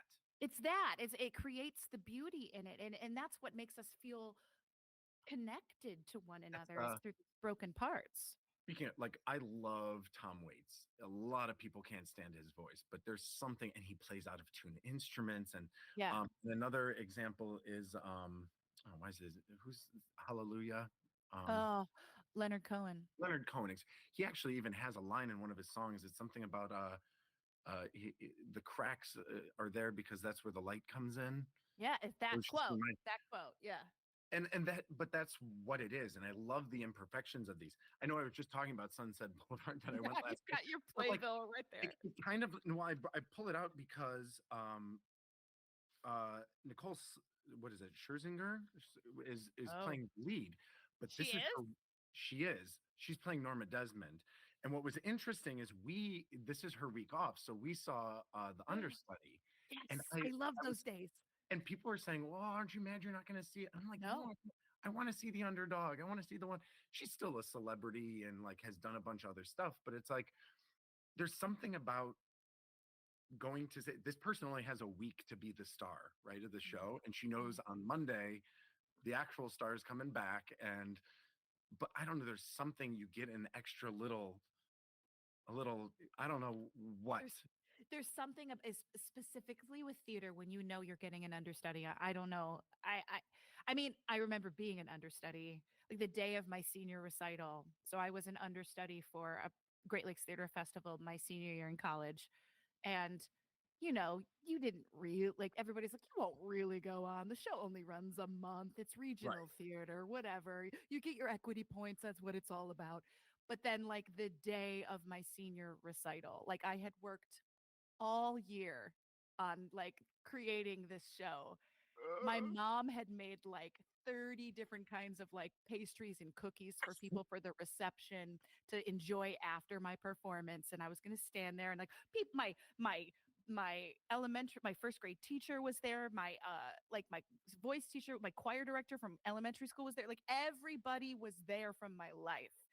And I got a call an hour before my senior recital that I had to go on for the show that I was understudying.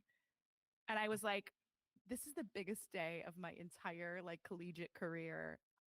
I put my blood, sweat, and tears into this, and I don't get to relish in it because I have to be like, peace out, bitches. I'm going to Great Lakes. And I literally had to be like, bye, I have to go. I'm understudying. And I ran, and there was this like receiving at the theater of just like, and it wasn't like the lead in the show, but there's this energy of like, well, I mean, I was anxious AF. I was like, oh my God, did I learn it? Because I was so focused on my recital that day. I was like, Mm. will I be able to Yeah, shift so is gears? that still in there? Yeah, I was like, what if I forgot everything? I think But there's like, something about it too, especially in that like this was a planned, obviously this person yeah, was supposed to go in, but yeah, I think like that, like there's so much more pressure. And but at the same time, you have this opportunity to be like a superhero. Like you stepped in and did what? yes, Yeah.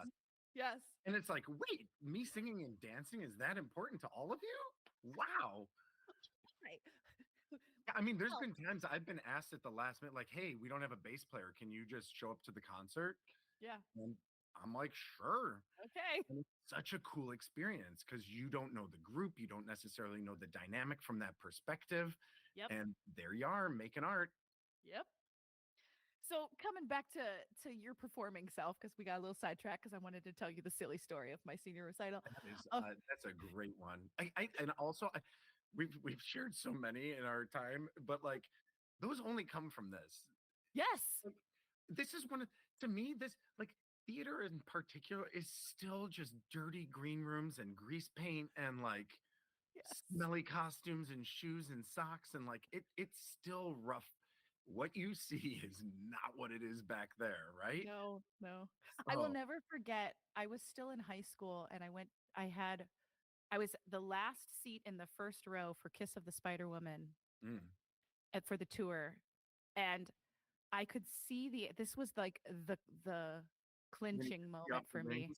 I could see in the wings, and I could see the other actors messing with the actors on stage. So they had like a skeleton head. It was like, and they were just like taunting the actors on stage. And I was like, I want to do this for the rest of my life. Do you Like, remember Cabaret? We okay, so for the when we did Cabaret, it wasn't in a real theater. I mean, it was, it but was real theater. It was it like professional theater. it was, but it was a storefront that had been converted into a theater. So there was Correct. no real Correct. backstage. You had a very, but You had to with go downstairs. the band had to be on stage the whole time, and there was a Hmm. curtain that would open and close. And Hmm. that was like my favorite part is Brad and Chris would come up and just mess with me, but you couldn't make a sound. And I was like, I love this. You get to play practical jokes and make art.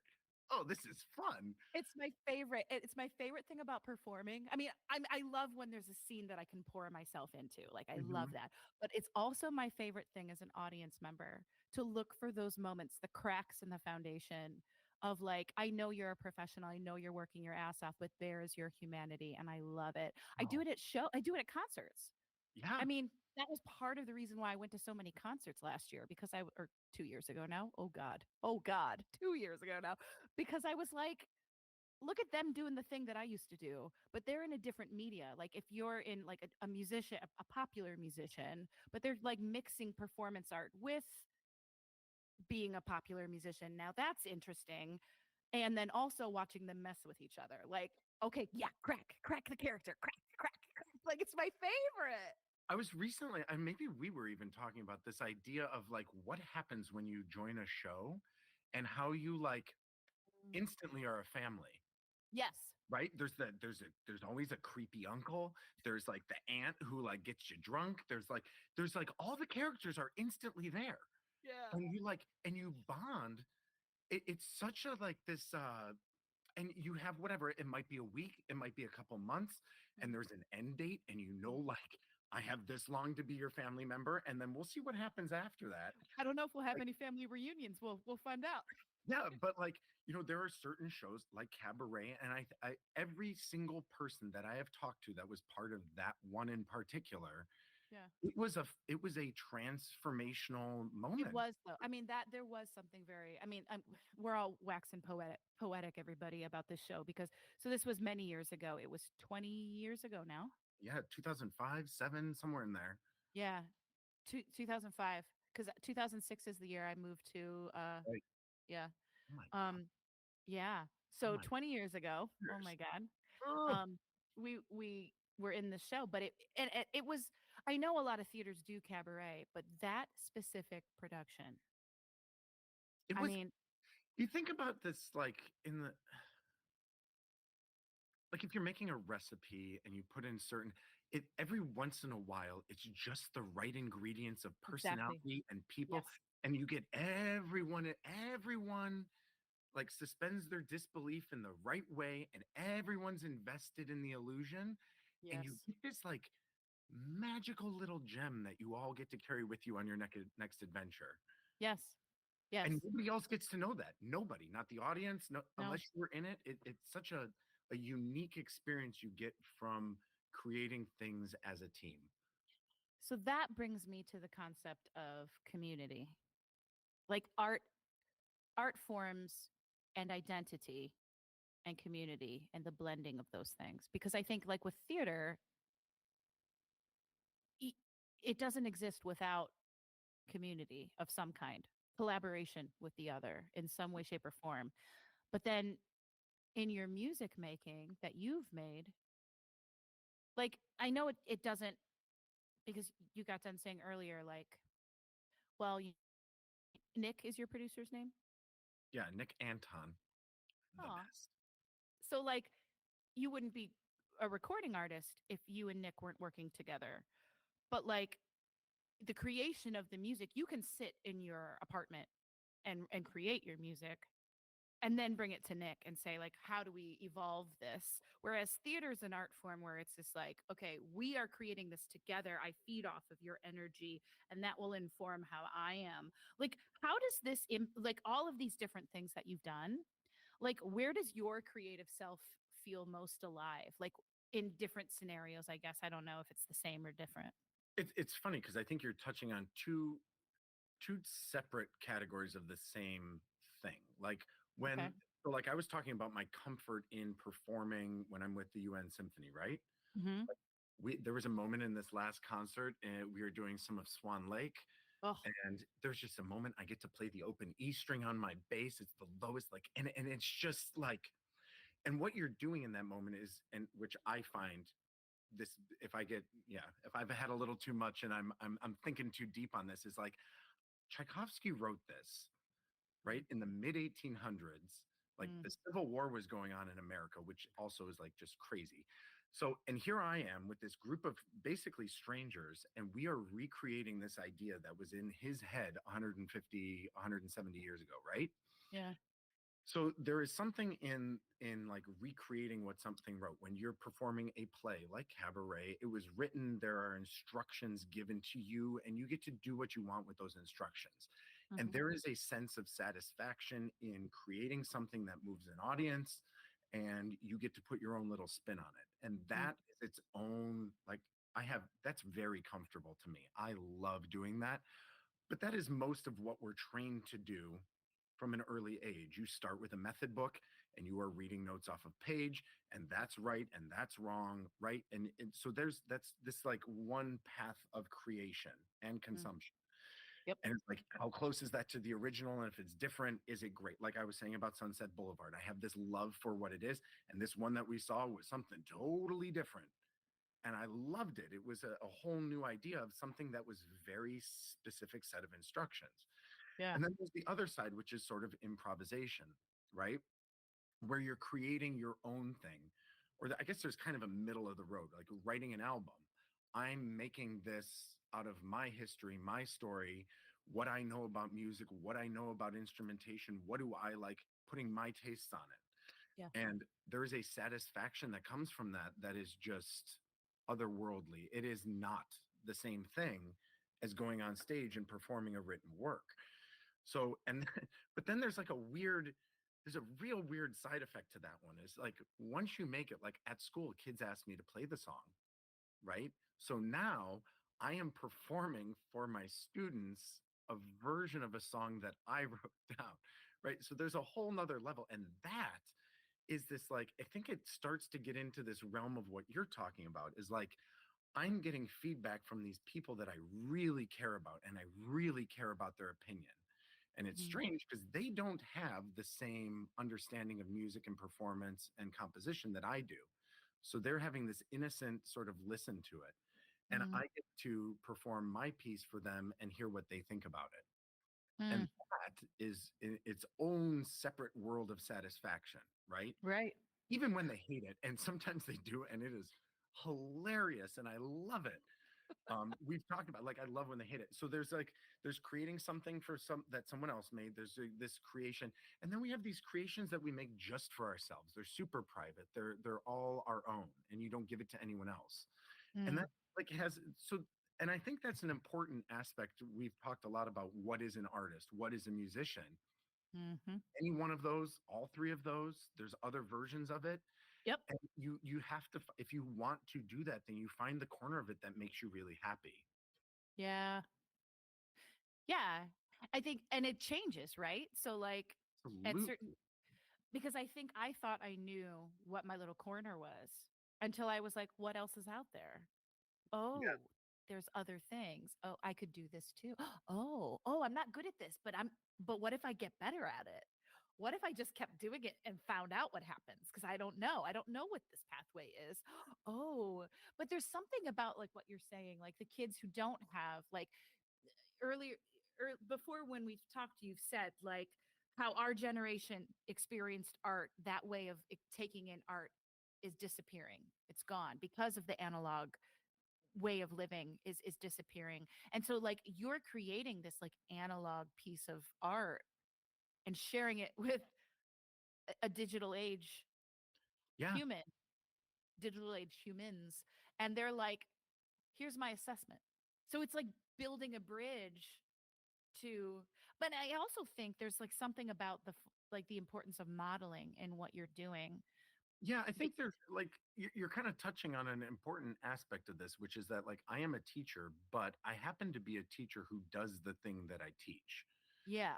And it's something to be able to go to school and a kid asks a question is like, how do you, how does an album get made?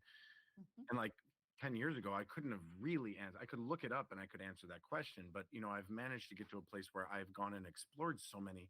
I've been a composer, I've been a performer, I've done film, I've done commercial, I've done pit orchestras, I've done, like every different thing. So, and I feel like I get to bring all that back and tell kids like, hey, you could try this, you could try this. It's not that scary. I did it once. Like, Hmm. it wasn't for me. And even that, the modeling of like, yeah, I've tried these and they're not all for me.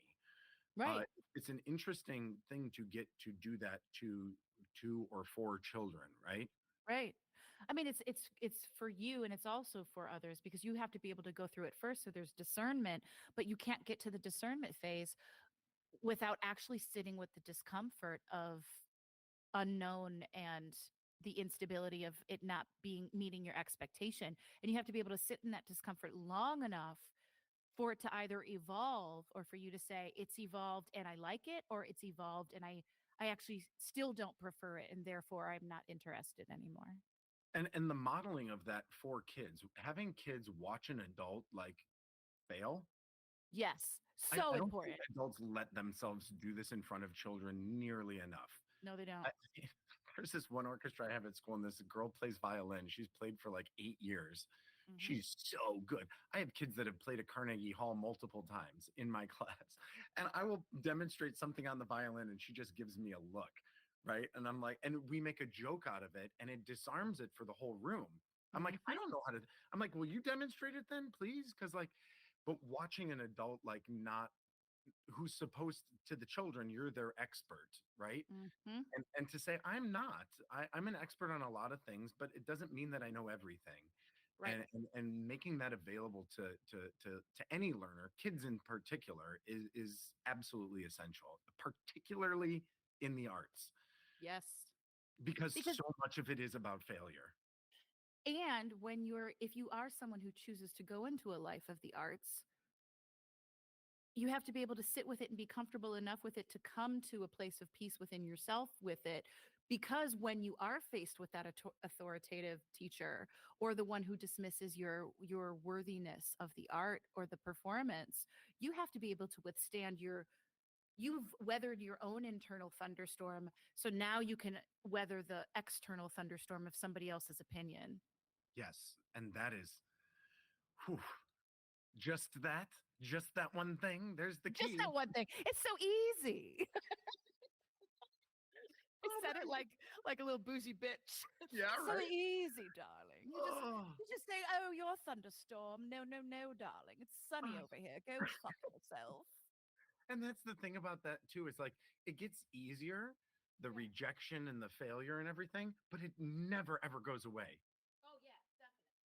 And I think that's one of the golden things we get as artists and performers is we get a life of rejection.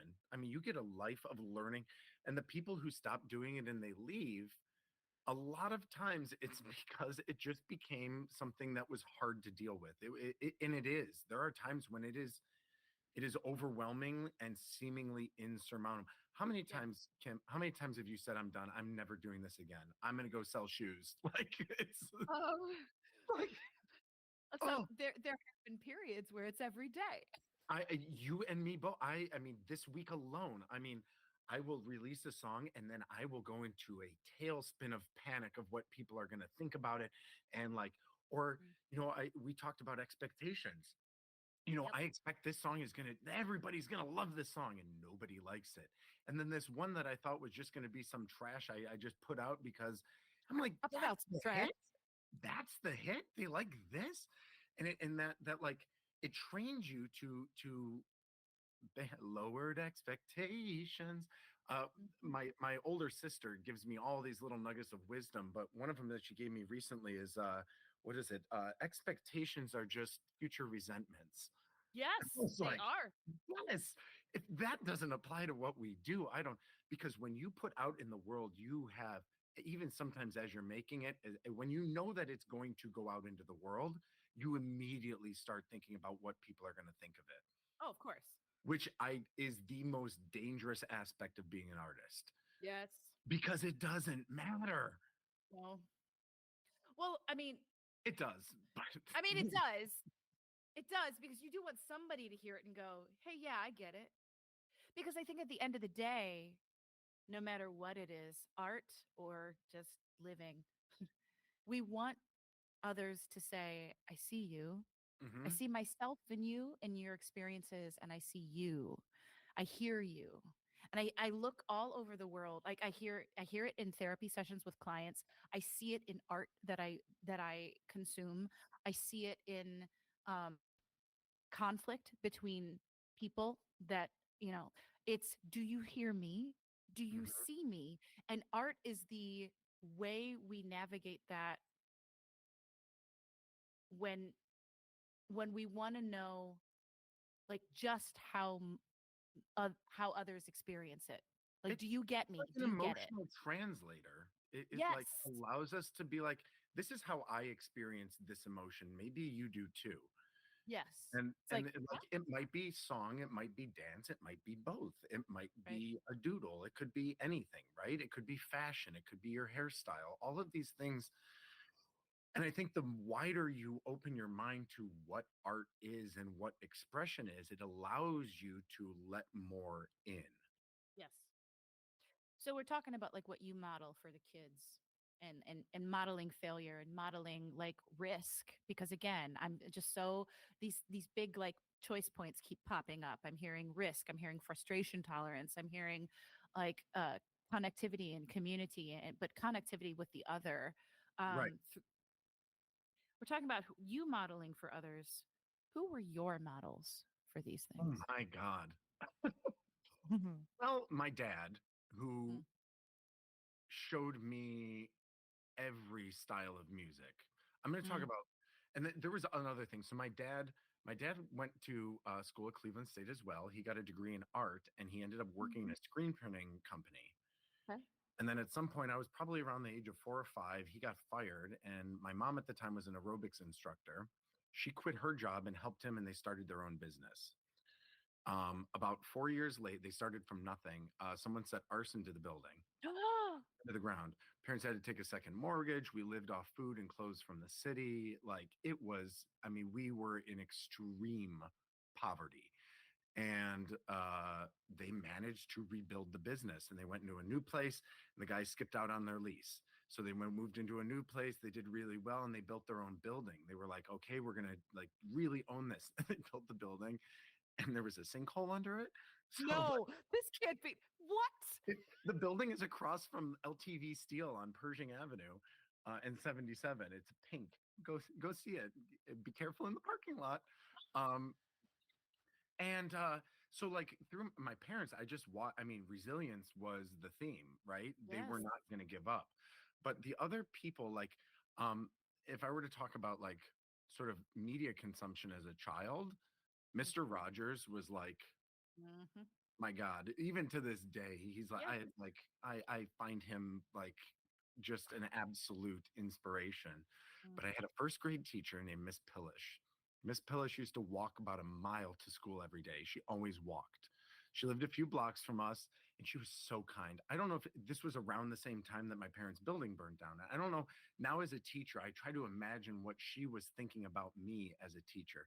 But I remember there were a couple things like, as an example, um, we were growing plants and she gave me, and I'm in quotations, cactus seeds, right? And the next day we all come in, we're about whatever 5 or 6 years old, and I don't have a lot of memories from that time in my life that I can visualize. But we came in and everybody's bowl was empty and mine had a whole field of cactus. She had gone out and bought a whole little like prepackaged cactus. Oh my god. But it's like, as an adult looking back on these things, I'm like, oh my god, these people just wanted so That makes such me want. wonderful things That for makes me. me want to cry. Like I'm. It's like one example of how fantastic this teacher was. And the other teachers I had that would like, I had like severe social anxiety. I was closeted in I didn't know it. I mean, until much later, but I never went to lunch. I would always go to the music room and I would go practice and just hang out there. And to this day, I don't take lunch. I it's actually kind of miserable sometimes, but I always make sure if I am able that I have my classroom open for kids. A lot of them don't even come play. They just need somewhere to go that's not the bully, noisy lunchroom, you know? Yep. Yep. So all of these music teachers in particular, and then my grandma, my dad's mom, Grandma Helen. She grew up during the Depression, and again, just a person who was resilience and love and kindness. She was a little off the beaten path, but like I liked that. You know, it was Mhm. she wasn't like traditional. She taught me how to do snot rockets. Like, she's that. She was a little rougher, but we loved her. She also taught me how to bake and like I don't know. Hopefully, those two things that she taught you were not in the same. Yeah, you haven't tried my snot rocket pie, snot rocket Alfredo. Oh Mm-mm-mm. my god, that's gonna make me throw up in my mouth. Extra shrimp. Mm-mm. No, but it is Mm-mm. it is it is fascinating how formative these things are. And then as I got older, learning about artists, like my parents were obsessed with Janice Ian, and my older sister's name is Janice. She's actually named after Janice Ian. Um, Ah. but then like it's not only like I fell in love with her music, but then I started like learning who she was.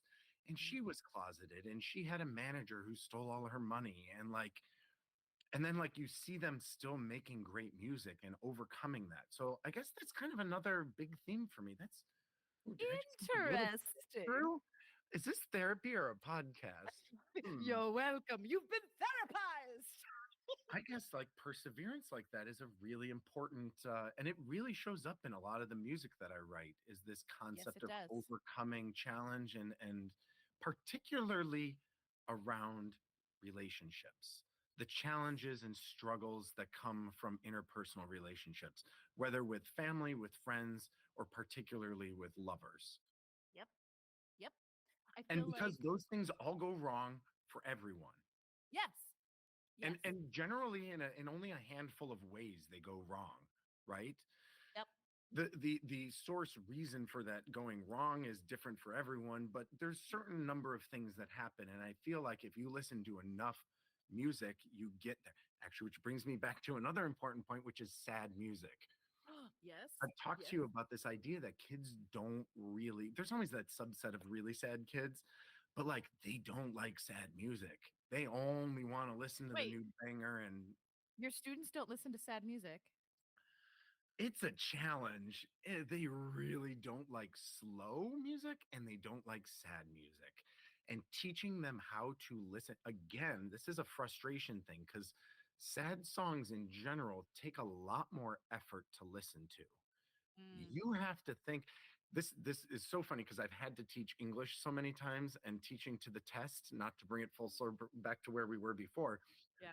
The question that kids struggle with, there's categories of questions on standardized tests, particularly English tests, and they have to read a passage and answer questions. And the multiple choice questions they get fall into certain, there's ones that are about like, what was it about? What, Okay. and then like as you get into these tougher, what was the moral of the story? They struggle with this, the concept of finding what's not explicitly written in the text, right? And the one that throws it is the number one thing across millions of students in New York City. It's is the category of author's intent. What did the author intend for the reader to take from this? It's such a deep and difficult question that I think we innately get through being in the arts. That is what you are, especially that category I talked about earlier of recreating another person's work. Yes. That's what you're doing. What did they want me to do, and how can I deliver that to the audience? Right. But I think particularly with sad music, kids are told so often, like, oh, just smile. It's okay. Everything's going to be all right. Well, you know what? No, it's not. Sometimes it's really fucking awful. I mean, People die. You know, yes. there are wars, there is famine, there are horrible things. And this is a way that you can soften that and understand it. If you listen, Normalize it. yeah. But Yes. there's this whole wedge of emotions that like don't get addressed in pop culture enough, I think. Um, Well, I think it's part of culture's huge like push to like fix. Like, oh, you feel sad? Don't worry, we'll fix it. Let's distract you. you're like Let's not, numb you. yeah, Let's you're like not really allowed to be sad. right. And I mean, I focus a lot of my work on grief. So Hmm. like a lot of it of the grieving process is unlearning because like none of that script works with grief. And if anybody tries to meet you in your grief and that, well then that's not a person you can like authentically be in who you are as a human in that moment in time. Instead you just say, "Oh, I just can't be myself around you." That's all I've And learned from that exchange. that like, oh, that Well, actually puts me into this because I was thinking about this while I was watching Sunset Boulevard last night. I was thinking I have this thing with dissociation, right? yeah. When I get into conflict, and it's linked for me to abandonment. I've learned Mhm. this through therapy Mhm. that conflict, whether it's in conversation or otherwise, often leads to the other person in that conflict leaving me, whether it's family or friends or coworkers or whatever, right? Right. And so I struggle with conflict. And I was really like deep watching the show last night, and I was thinking about people who are in that dissociation is not is just a teeny tiny tiptoe away from suspension of disbelief, right? Mm. Mhm. I think that people who are drawn particularly to theater, um, that we have this ability that like I can't process the real world yet, and but I understand what they're doing on stage, and it gives us. I was talking about this being like an emotional translator, where you can watch them going through it, and then be like, oh, that reminds me of this thing that I'm going through. Mm. And so we as people who struggle with these emotions are able to access them because we see someone else doing it, Yeah. right? Yeah.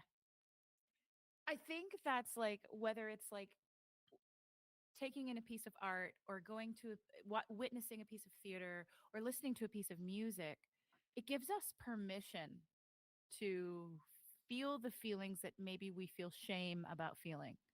Oh We my see God, someone yes. else like express it and we say, "Oh, that like whenever shame pops up, we're going to shut down." So like witnessing someone else express it says, wait, it might be okay for me to express it. And for some people, it's only through the arts that they can express it. Hmm. And for others, it's like that was the instigator that gave me permission to finally release what I am carrying. Whether it's like, I think like journaling is a form of creativity and because it's like express, like, yeah, like express, express, express. But we have to be able to sit with that feeling enough. And what often happens is people notice what has brought that feeling up for them and they feel it and they get stuck there because they're like, oh, I'm not supposed to. So instead of expressing rather than express, my choice is to withhold that expression and shut down and carry it. And that's where the dissociation pops in. Yep. Shove it down and suppress. Yeah. I'm not allowed to have those feelings. Yeah. Yeah. Yar. I mean, like, I feel like when we're talking about technology and all the things, I often feel like my job as a therapist, just specifically as a drama therapist, because when I've got people up on their feet and in an imaginal realm saying, I want you to find a way to express what your experience is as not you, then they feel like it's safe enough to express it. But then, like, if we actually express it, what happens? Yeah. I think you're kind of touching on the same. I ask my kids all the time, like, what if? Well, What what if? if we try it this way? Or what? Okay, yeah, I mean, that might not be the best one, but like, what if? Like, What if? What if it is? yeah. Yeah. So to kind of bring us towards the end, since you know we're chatting for a minute, what have you had to unlearn to expand what you do and to grow and challenge yourself? Oh my gosh. Oh, wait. Do you have that question written down? I do. I want to throw one other thing at you that popped up while you were talking earlier. Yes. You were talking about watching stuff online and like, I think we are so, one of my, oh, the little buttons that are underneath posts, Uh right? huh. You have, like, for a long time, the only choice you had was to like something. Yes. But like, it was funny. You were talking now and you were saying something. I was like, why is that not I see you? Why is that not a button? Like, I hear you. That's enough. Like, okay, you don't have to like it anyway, I'm sorry. I just had this But moment of like, that's so fucking real. It's like I don't like this, but I see what you're experiencing. I feel you. I hear you. or when someone posts something that's tragically funny, you can't click like because that's not right. You can't click dislike. You can't click ha ha ha. Yeah. It's so funny how, and I think again, talking about kids, there is a reductive language in how we talk about emotions that is just really hardcore reinforced by social media. You have, I mean, on Facebook now, I think you maybe have 5 options. On Instagram, you have one. You can either like it or not. It's just fascinating to me that these things that are out there that way, that those are the only options left for you to express how. Anyway, that was a Yeah. Yes. And the meaning making behind all of the choices to react with any of those reacts is specific to that individual. There's no set of rules that universally says this is what this means and this is what that means. So like in the whole social media world, that's where like and there's also like these other layers to it. It's like other people are going to see how you reacted and it's documented. Or like we've had that moment, like somebody's, I don't know if this has happened to you, someone's like, I posted something, you didn't like it. Like, like, no, I don't, maybe I didn't see it yet. And like, I don't know, it just gets weird. well, yeah, we could do a whole different That's a podcast. whole other thing. What was your, Yeah. you asked me one more Um question there. the other there's two other questions that I had, and one is what have you had to unlearn to expand what you Unlearn. do to grow and challenge yourself as an artist, or like in all of the roles that you have, because like you've evolved so much. I, you know what? It's such an interesting thing about being an artist because we've talked a little bit about the conservatory side. So you have to learn a certain set of technical skills in order to execute the art form that you choose, right? Right. So you spend, I don't know, for me, I started, like I said, at 5, it kind of began, and then I got a little more serious at it around 13. And you've talked about these things happening, not just that when they happened in time, but also your developmental state while they were happening. Hmm. And so I think that there's this, you spend all this time learning this technical skill. That's right. That's not. That's in tune. That's too loud. That's an up bow, not a down. But like you spend all this time doing that in order to get to the end and then like unlearn it. It's like, Right. Right. Well, it's like you memorize all your lines in the show so that you don't have to think about the lines anymore. You can actually be present with your scene yeah, partner. Yeah. Yeah. I Yeah. mean, it's like you spend all this time learning so that you can spend the rest of your time unlearning. You Hmm. learn all of the rules so you know which ones you can bend and break and when. Yes. So it's such an interesting question to me because I feel like I'm constantly learning and unlearning things. It's not Everything. like you don't just do one for a while and then the other. Yeah. I will have classes at school where I will like the kids will say something and I'm like, I've never thought about you. They'll ask me a question. I'm like, I never thought about quarter notes that way. Like some simple, basic, fundamental thing. And I'll like, and then there'll be a time in class and I'll like yell at the class and I have to unlearn that. Like I can't keep, that's not effective. I know it's not. So stop doing that thing. My first school I worked at, it was very authoritarian and they were very hardcore. And so I have some of these bad habits that I have to unlearn. Hmm. The number one thing that I feel like I am constantly unlearning though is caring so much about what people think about the art I make. Yeah. It is just the most toxic little weasel. Yeah. Brain weasels. Oh Well, God. it's the internalization of all those messages you got coming up in the world, and then you don't even need them anymore. You carry them yourself. It's your own voice doing it. There's this weird moment. I'm sure it's happened to you. It happens. I mean, if you stay in an industry or do a thing long enough, I don't know, sometime around the time I was about in the last like 7 or 8 years, 35 to 40, it's like all of a sudden you're the older person in the room and everybody's like, what do you think? And I'm like, oh, there's no one behind me. Like, you were talking to me. And it's like you suddenly get cast into this role of being the elder or the keeper of the secrets. Like even this podcast, you asking me these questions, I'm like, I'm still figuring this all out. This is just my experience. Yeah. But like especially like in when you're teaching and in a classroom is like people will turn to you and it's like, okay, I know I got a big forehead and a lot of gray hair, but that doesn't mean I know what's going on around here. But and then all of a sudden you realize, wait, I do. Yeah. I am the most knowledgeable person in the. I am the one who knows what's going on. Yeah. You get to tell yourself, oh, that narrative doesn't serve me anymore. Actually, I do know things. And so you have like that's a lot of unlearning. Again, we've talked a little about like this creation of consumers and creators. Is there's this Mhm. point where if you want to keep doing the thing, you you get stuck as a consumer. There is a certain level like, Mhm. and you can get stuck as a creator. Mhm. There are people who do this and they make a certain type of art and people like it and they keep buying the same one and that consumer and the creator are on the same level and they just keep making the same old beat with a slightly different melody and different words but the same theme and they have their relationship. But if you as an artist want to keep going, you have to like unlearn that. And like you were talking again, brings back all these things. It is risk. You have to try something. You might lose half of that audience because they don't like this new thing you make. But if you like it, you need to unlearn that that's the value of it. That isn't. Right. So, like, where does the value fall? Is it in like how they receive it, or is it in the creation of it? Especially when it's like something that's being produced for capitalism, For consumption. Like for consumption. Yeah. yeah, if the end goal is that people, you are making this to get people to consume it. Mhm. Yeah.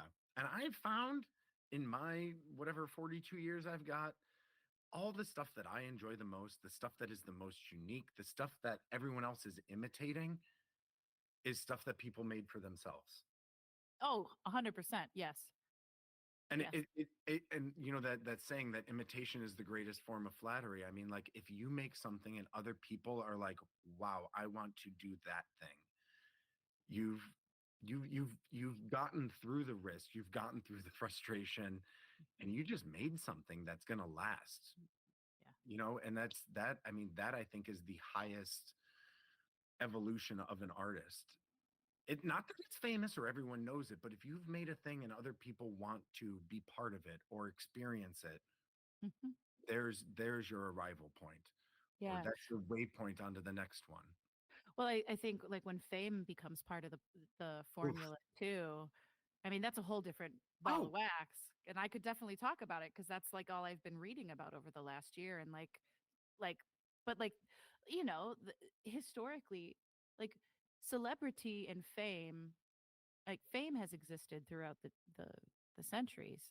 First through the church, it was mhm. like the priests and all the Go back to the pharaohs. I mean, Egypt. I mean, there right, was like right, not something new. That's for sure. right. But then when like we get to like the 20th century and the movie studios were like, "Oh, we can sell products if we market like a star who's in all of our movies and that star says, "You know what's really great? Marble Reds." And then they're like, "Oh, oh yes, I trust them because I know them. I've seen all their Yep. movies." And so therefore they become famous no longer for the art that they make, but for existing as this idea of a concept of a human, of who they are supposed to be perceived as, Yeah. which then turns into fame for the sake of being famous. I think we've hit on this before. Like, if you're gonna make the best T-shirts, you're gonna source really great cotton, right? Right. And what the studios did, and eventually, I think in the 50s through the 80s, what record labels did, Mm. is they basically treated these artists as the natural resource. Yep. And they would just sort. It's like going to. We've talked about auditions, and you like they would. It's one of the industries where you can still show up and be like, "You're too fat. Get off the stage. I don't like your face." And like, and we all are like, "Yeah, okay, yeah, you're right." And Yeah, like, that's how it works. And it's that's really that. Yeah, I mean, yeah. even and it doesn't even have to be professional level. Like I think about community theater where they're like, "Oh, well, we're casting so and so." And it's just like you do know you could literally cast anyone in that role as long as they energetically fit that and like what you do know that, right? But no, we've got to stick to like Because you're so selling it, and what happens is I feel like it just uses up people. The artist becomes consumable, right? And ooh, what you're talking about is ooh, that thing. The artist isn't necessarily the product. They are like they're juicing the product out of the artist. Like you're the Marlboro Reds, right? They are. It's that I'm reminded, and you're saying that one of my favorite artists of all time is Johnny Cash. mm, He's just again, he's perfectly imperfect. There is this yeah. just there, and there's something truly deeply American about him, right? And Mhm. right after he died, they were in a contract, and it got I this was on NPR somewhere, and Preparation H was trying to get the rights to Burning Ring of Fire. Oh my God.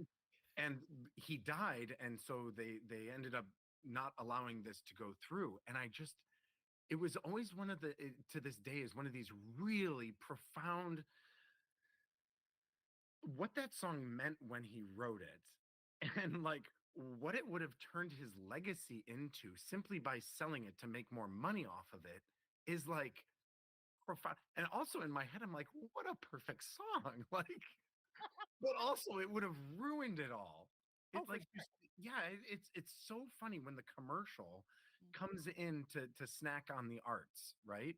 Yeah. They just come in and like, oh, we want all the taste. Ooh, that's nice. Everyone likes that. Can I have it? Mm, It's like sometimes the answer needs to be no. That one's ours. I don't know. right. There's this like, yeah. Yes. So, oh, that made I had a really good question for you in the middle of that because it blew my mind. Give me a second. Okay.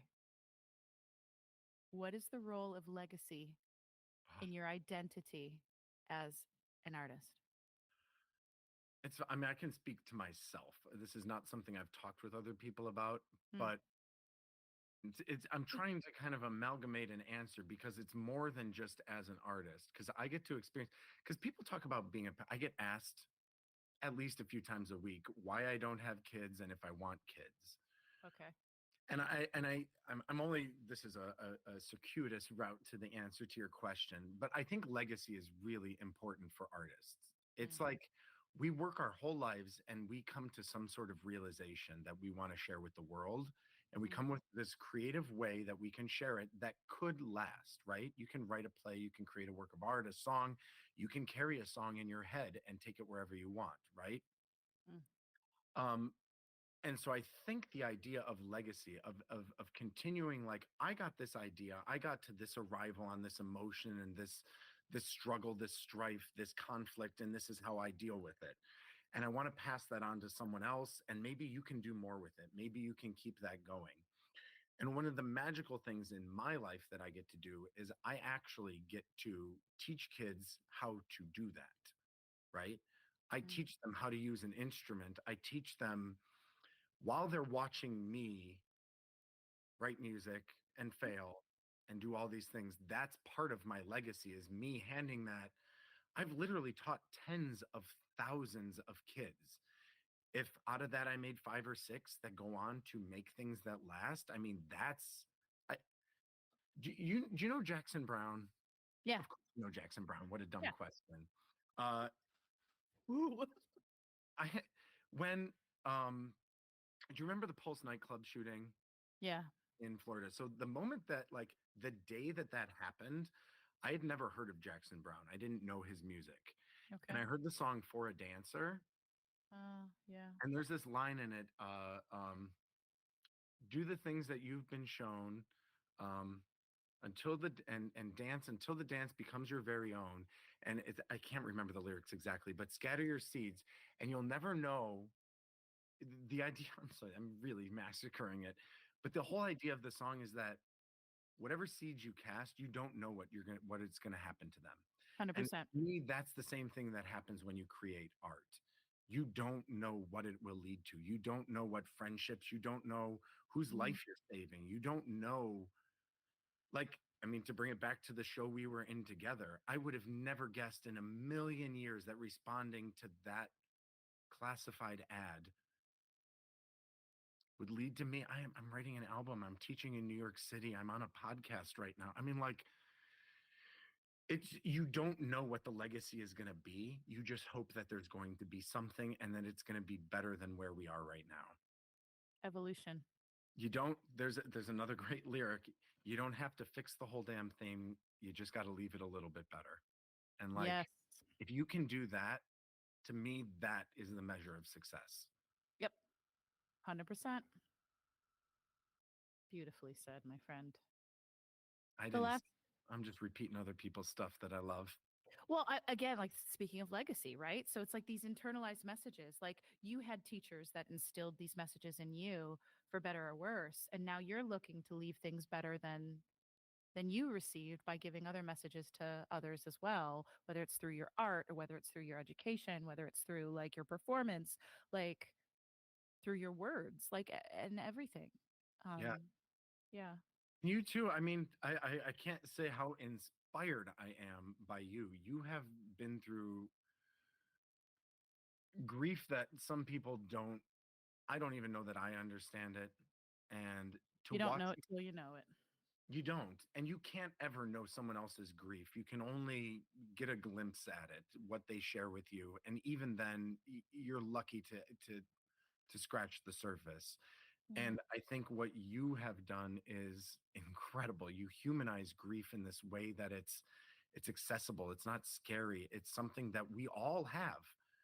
It's that sad song. It's the thing that connects you and lets you say, it's okay. And then to watch you go through that and create such beautiful things, and you like, I'll watch your Instagram feed and like you'll be really sad and you'll have this thing and it's so poignant, and then like a couple stories later I'm like, you'll make me laugh out loud. And it's like, you're telling me I have permission to be sad and laugh in the same few sentences. That's okay. And it's so beautiful to watch someone do that and explore it and share it with people.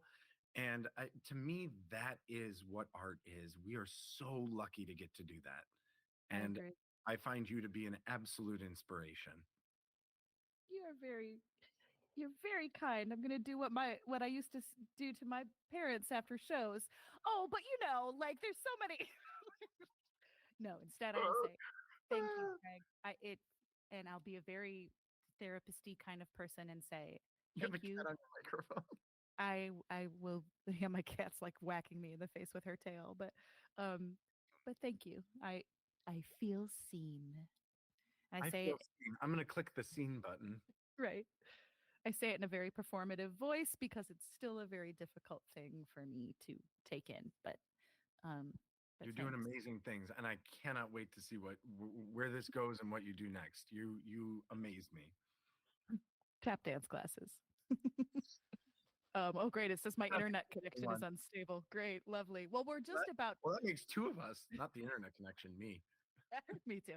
I wanted to wrap up with discussing the final topic is uh, we're talking about you as an artist and your identity, but also like the messaging that you're sending out into the world. And one of the things that I think about a lot, since we've talked about it the first time to now, this is a nice topic to kind of transition out of this podcast. Um, your thesis. Hmm. Tell people about what your thesis was when you were in school.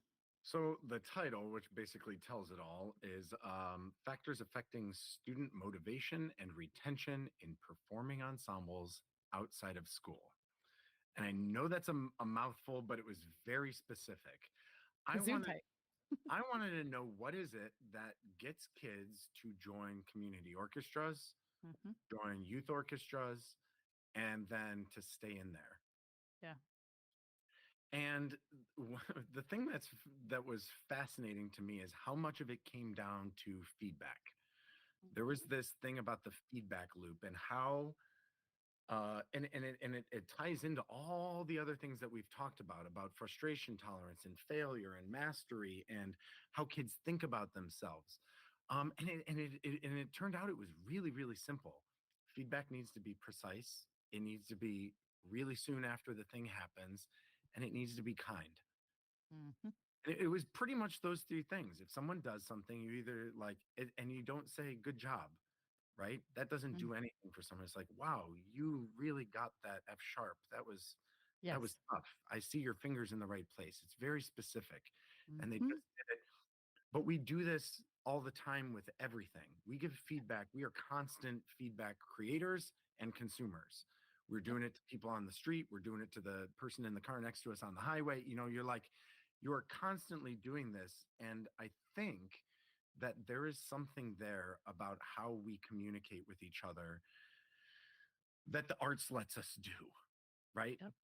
It Yep. teaches us. I think we have been through the very traumatic version of feedback, what we were talking about in conservatory, and what I was saying about like learning about who we don't want to be, and that there Yes. are other ways of doing this. There are other ways of creating musicians and artists, and it doesn't have to be through authoritarian, means. Hmm. And creating an environment for kids to struggle, for and not just kids, for learners to struggle, for learners to fail and feel safe.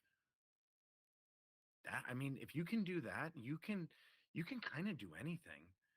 Well, I would even expand that then and say not just learners. Like if in relationships we give each other permission to fail, to make mistakes, to struggle and say, "Hey, I really don't know what to do or I don't know how to communicate this to you." Like that's what makes it's everything. It's like it's relational, it's emotional, it's relational. It's not just in the arts. It's not just in learning. Being in therapy, I was talking about this in my last couple sessions. Like, I'm trying so hard to be a better self, right? One Hmm. of the things I'm working on that's difficult for me is boundaries and just saying no when I need to, and that whole category of things. And what you just said really kind of tripped a switch for me, which is that like the world doesn't give you time to get that right. You like, I want to be better at this, and like it takes a little trial and error. But the moment you tell, excuse me, you're telling people I'm trying to fix this thing about my personality or about my, I want to do this thing better, Hmm. is we as certain people do, and I think artists do in particular, but to give the space to fail at being a better person. Like the moment you get it wrong, people they just want you to be better. Yeah. Like it's a process. All of it is, Hmm. communication and compassion and understanding. All of these things take time and they take practice. And practice, like we said, practice is not about being perfect from the beginning. It's about progress. And I don't think we make enough room for people to struggle and make that progress Right. as a society. We don't give permission for frustration tolerance. I mean, we live in social media worlds now that act as echo chambers of validation. And so like there's no space for difference. There's no, so if there's no difference, we don't learn to sit with discomfort. If we don't sit with discomfort, we can't sit with ourselves when we're trying new Oh, things. We can't try new things if we don't feel confident enough to be able to do it, but we have to be able to sit with discomfort to do that. yep. I mean, you, on the head. That is exactly, and the same thing. You know, someone dislikes your song or someone doesn't. People just unfriend them. Okay, then you're gone. I don't want to hear that voice anymore. Okay, it's gone. Okay. But You're that's, right. that's how the world works. They're not. They're still Right. there. Right. Yeah, and So, yeah. w- so I guess my question is like, you said in your thesis you talked about the Maslow's hierarchy of needs, and because I'm a therapist, I'm like, hey, those are some nice words you got there. Where does that fit into this puzzle? So there's two things. Like I didn't know who he was. I Mm. probably should have paid more attention in one of my undergrad classes, but like it was there. I think I had a good time the night before that class or something. I don't know. Anyway, I basically discovered, I felt like I discovered Maslow and his thinkings while I was doing my research, old school analog at the library. Word. Uh, but there were a couple things that just like struck me. The hierarchy is one, and I'll get to that in a second. The other was about the idea. He actually spent a whole bunch of time thinking and writing about the arts and how everything is an art. These things that we're talking about is not limited to musicians. And the idea was that we as a society have created this elitist idea of what a musician or an artist or an actor or a dancer is. And I do it myself. I say I'm not a dancer. I mean, I can move my legs, I have muscles and feet, but like I'm not great at it, but that doesn't mean I'm not a dancer. And I think a lot of our society just discredits themselves and says, I'm not that thing because I can't do it the way all these other people have done it in the past. Mm, And this is what, again, to bring up the commercial of it, this is the commercial idea of what a musician is. I'm not that, so I'm not a musician. mm, And he goes into this concept of like, and my favorite one is a taxi driver. You know, I got to get from Harlem to to Battery Park. Lane switch for you there. thank you. But like, if you got to get downtown, it depends what time of day and what month. Is the UN in session? Is there a show? Is a like a street shutdown? Was there an accident? And that Mhm, there's an artistry to doing anything, whether there's an artistry, as we have learned, to doing your taxes. There is an mm, artistry to, you know, finding an outfit. There is everything has things that you would not imagine are artistic, because art mhm. is about finding alternate ways to get to the end point that you want to. That Yes. is what art is. We have been talking for the last hour or so about how we use art to communicate emotions and communicate interpersonal relationships. But that same artistry is there for, a stockbroker, or it's there. It's there for And how what your morning routine is. it absolutely is. Mm, Yep. mhm, And I think that when you go to his other stuff, which is like the hierarchy, right? So he spent a lot of time talking about the hierarchy of needs of like a human being, like the first mhm. one being food and shelter, and above that is like interpersonal relationships, and then like it gets more specific. And for us as a society, we see the arts as this top of the pyramid. If you're lucky to get there, you can enjoy this thing, but not you can't have any pudding if you didn't eat your meat, right? So you don't get to the top. And so Does it we, have does the pudding have hot raisins in it? oh, I know what that is. And no, it does not. Are you against hot raisins? Hot No, raisins, no, not. I just like saying it. No reason. Go on. um, it's spotty at last. We're weird. We Okay, are so anyway, weird. go ahead. But I kind of like ended up in this concept of, does that same hierarchy exist inside of the other things? And Mhm. specifically, I was thinking of inside of learning the arts. Like, what does it mean to, for example, learn the violin or learn the piano? Yeah. In order to do that one thing, there is its own pyramid. The bottom, you got to have a piano, Mhm. right? Mhm. Maybe you have to have a method of learning it. You have to learn how to read notation. You have to understand what these symbols mean. And then, like we've done this, you learn rhythm and you learn pitch. Great, that's a start. Now you want to learn dynamics and articulation, and then you learn phrasing. And there is this hierarchy of needs within learning an art form of how you get to being the fine artist. But it Yeah. doesn't happen without this foundational base. And it is things like having just the materials to do it, but it's also emotional pyramid, right? You have to have this safety. You have to have that safety to explore the struggles of creating that art.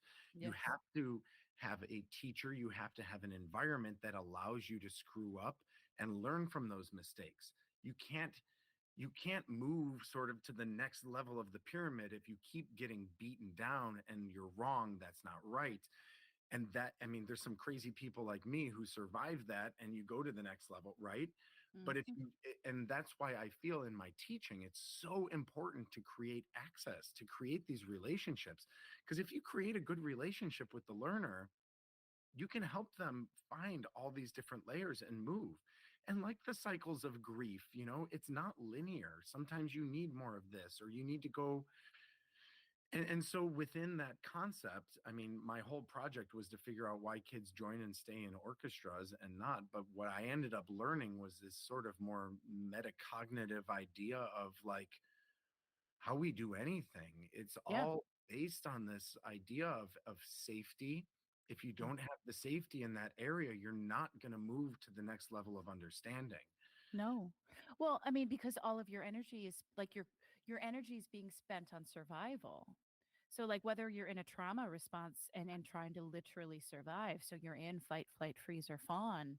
And so that is what's taking all of your energy, or your creative outlet is actually figuring out how to survive. So all your creative juices are going to like, how am I going to get from school to home when I know I'm going to let's take it out of like reality. Let's say Christmas Story when Ralphie's like, "Oh no, the bully's coming." Like he's using all of his creative energy to figure out how do I get around the bully so that I survive not getting a black eye and get home so that my mom can tell me like, you know, no, you'll shoot your eye out if you get a Red Ryder BB gun for Christmas. Hmm.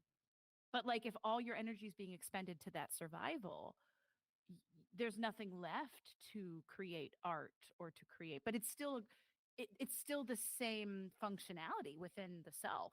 Absolutely. I think Mhm. about like I do material checks in my classroom and the kids get like all bent out of shape and like I give all my assignments are worth 5 points, whether it's the final test or they're so there's not no one thing has some exponential weight and will change your life in my class. Yeah. But like I create these things with this in mind, right?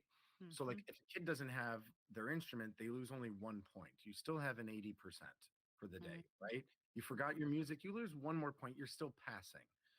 And I have a whole library of books, and you're not going to get yourself out of participating in class. There is a real consequence, but it's not the end of the world, right? And you have to show them that like it's okay to make that mistake, just don't keep doing it. The only way you can fail my class, don't bring your instrument every single time, then you're going to have a problem. Mhm. So like creating these opportunities to fail, but it's not like, and I watch them like if they lose a couple points they will panic because that's how they're treated in their other classrooms. Right. It The is shame spiral everything. takes over. Yeah, if you get stuck in the shame spiral, well then you're gone. You might as well have just left the room. But Mhm. this accountability measure, what is accountability in education and what is accountability in education in the arts? Yeah. And for me, it does go back to that Maslow thing. You got to show up with your materials and you got to show up with an open mind. If you can do those two things, then we have space to play with all the rest of this. Right. So Right. like that's like goes back to funding. If the school could buy me, you know, 500 instruments and I had them, we could take that foundational level off the table, right? We know the kids are going to show up, they're all going to have an instrument, they're all going to have a book. But the state of arts education in America is like the kids also have to bring the foundation with them, you know?